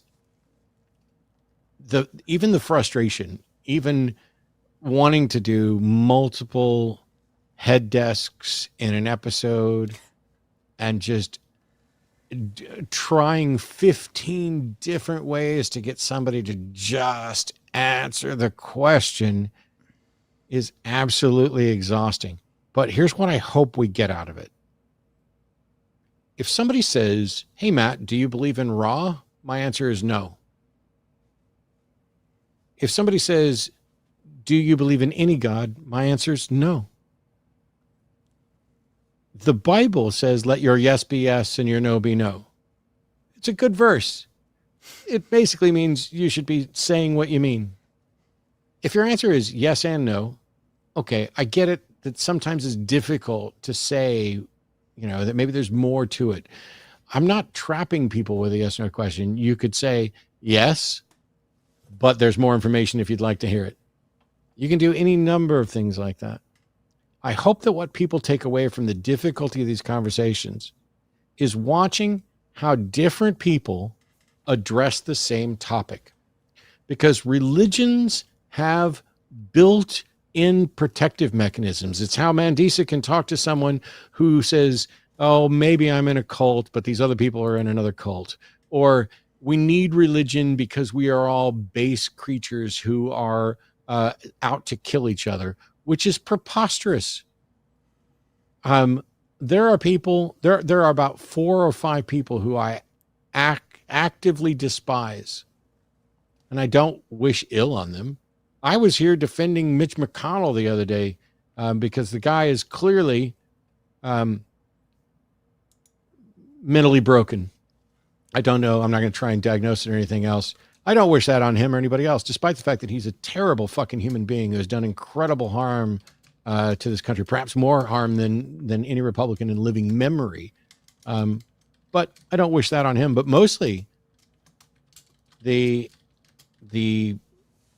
conditions that are potentially a part of this, whether dementia, Alzheimer's, all those things, I have compassion for his family, the people who love and care about him, to what they're going to go through and what they're going to do. It doesn't, this isn't a boo-hoo, oh, let's all take up a fund for Mitch. Fuck that guy. But I don't wish this on him or anybody else. Similarly, I talked last week about, Trump and what's getting ready to go on there. But in the conversations that happen on these shows, watching the mental gymnastics, the twisting and turning, the guy from earlier today who in and out of meditation, his body gets twisted. That is evidently what's happening to mind after mind after mind calling in here, where you've got one hand on reality, one hand in fantasy land, and you are wringing your back out like a dirty rag that you're trying to get the shitty dishwater out of. Only this is what happened with your brain. When you can't, when your language that you're using is to say, super advanced contortions. When the language you're using is that God exists in and out of reality, or there's multiple gods, or you don't, yes, I do believe, and no, I don't believe. These are protective mechanisms. Religions use language in a way that feels significant and true and is absolutely insignificant and not true. It convinces you that you know things when you don't. It convinces you that you're justified when you're not. It convinces you that you are morally correct when you are morally bankrupt. Religions built into them have protections against logic and reasoning, which is how somebody can come in here and say, no one can give a sound reason for believing that a God exists, but I can do it with reason. To contradict themselves in the space of 2 sentences. I don't hate any of these people. I don't think that I am better than any of these people. I don't think that they're particularly stupid. I think religions make you stupid in the colloquial sense, but it's religions preying on ignorance and fear and driving down there. Hopefully, we continue to demonstrate the problems that these brains are going through that are absolutely the result of trying to make fantasy fit reality. We can do better. We have to do better. I think secular humanism is the preferred solution there. And that's why my next couple of debates are going to be all about, from my perspective, secular humanism, and in this case, in these two, versus Islam. I think the one thing I can say right off the bat to my opponents is there is no secular humanist writing, instruction, guide, command, or hint for any person to ever kill another person. You can't say that for Islam or Christianity or any of those other religions. And so it's already superior on that front. That might be the only argument any of us ever need. Killing. We shouldn't be saying, let's go ahead and kill some people who are different from us. Anyway, that is the end of the Sunday show. Can I add whatever you want. Yes. Okay. I was going to say, I want to make sure we thank Dragon. Thank you, Dragon, for screening today. The calls were interesting. I mean, I got a little bored at some points, but it was not your fault at all. Thank you to all the mods. I see I Got Cookies, Morgan, Stephanie, Dylan, I Killed Earl. You guys are amazing. Don't forget, we're doing our Patreon Zoom chat at 7 p.m. Central Time tonight, so it's a little less than 2 hours from now. In the meantime, you can go check out Aron Ra's Book of Mormon thing. I imagine they're still doing that. But until then, Matt and I have to go communicate with some dead cows and maybe some dead pot leaves. So have a wonderful night, and we will see you all next week. Some factory-created Delta stuff. New list of patrons. Thank you guys so much for supporting us. Ooh, yeah. We would be nothing. Wait. Nothing. How did they get on that list?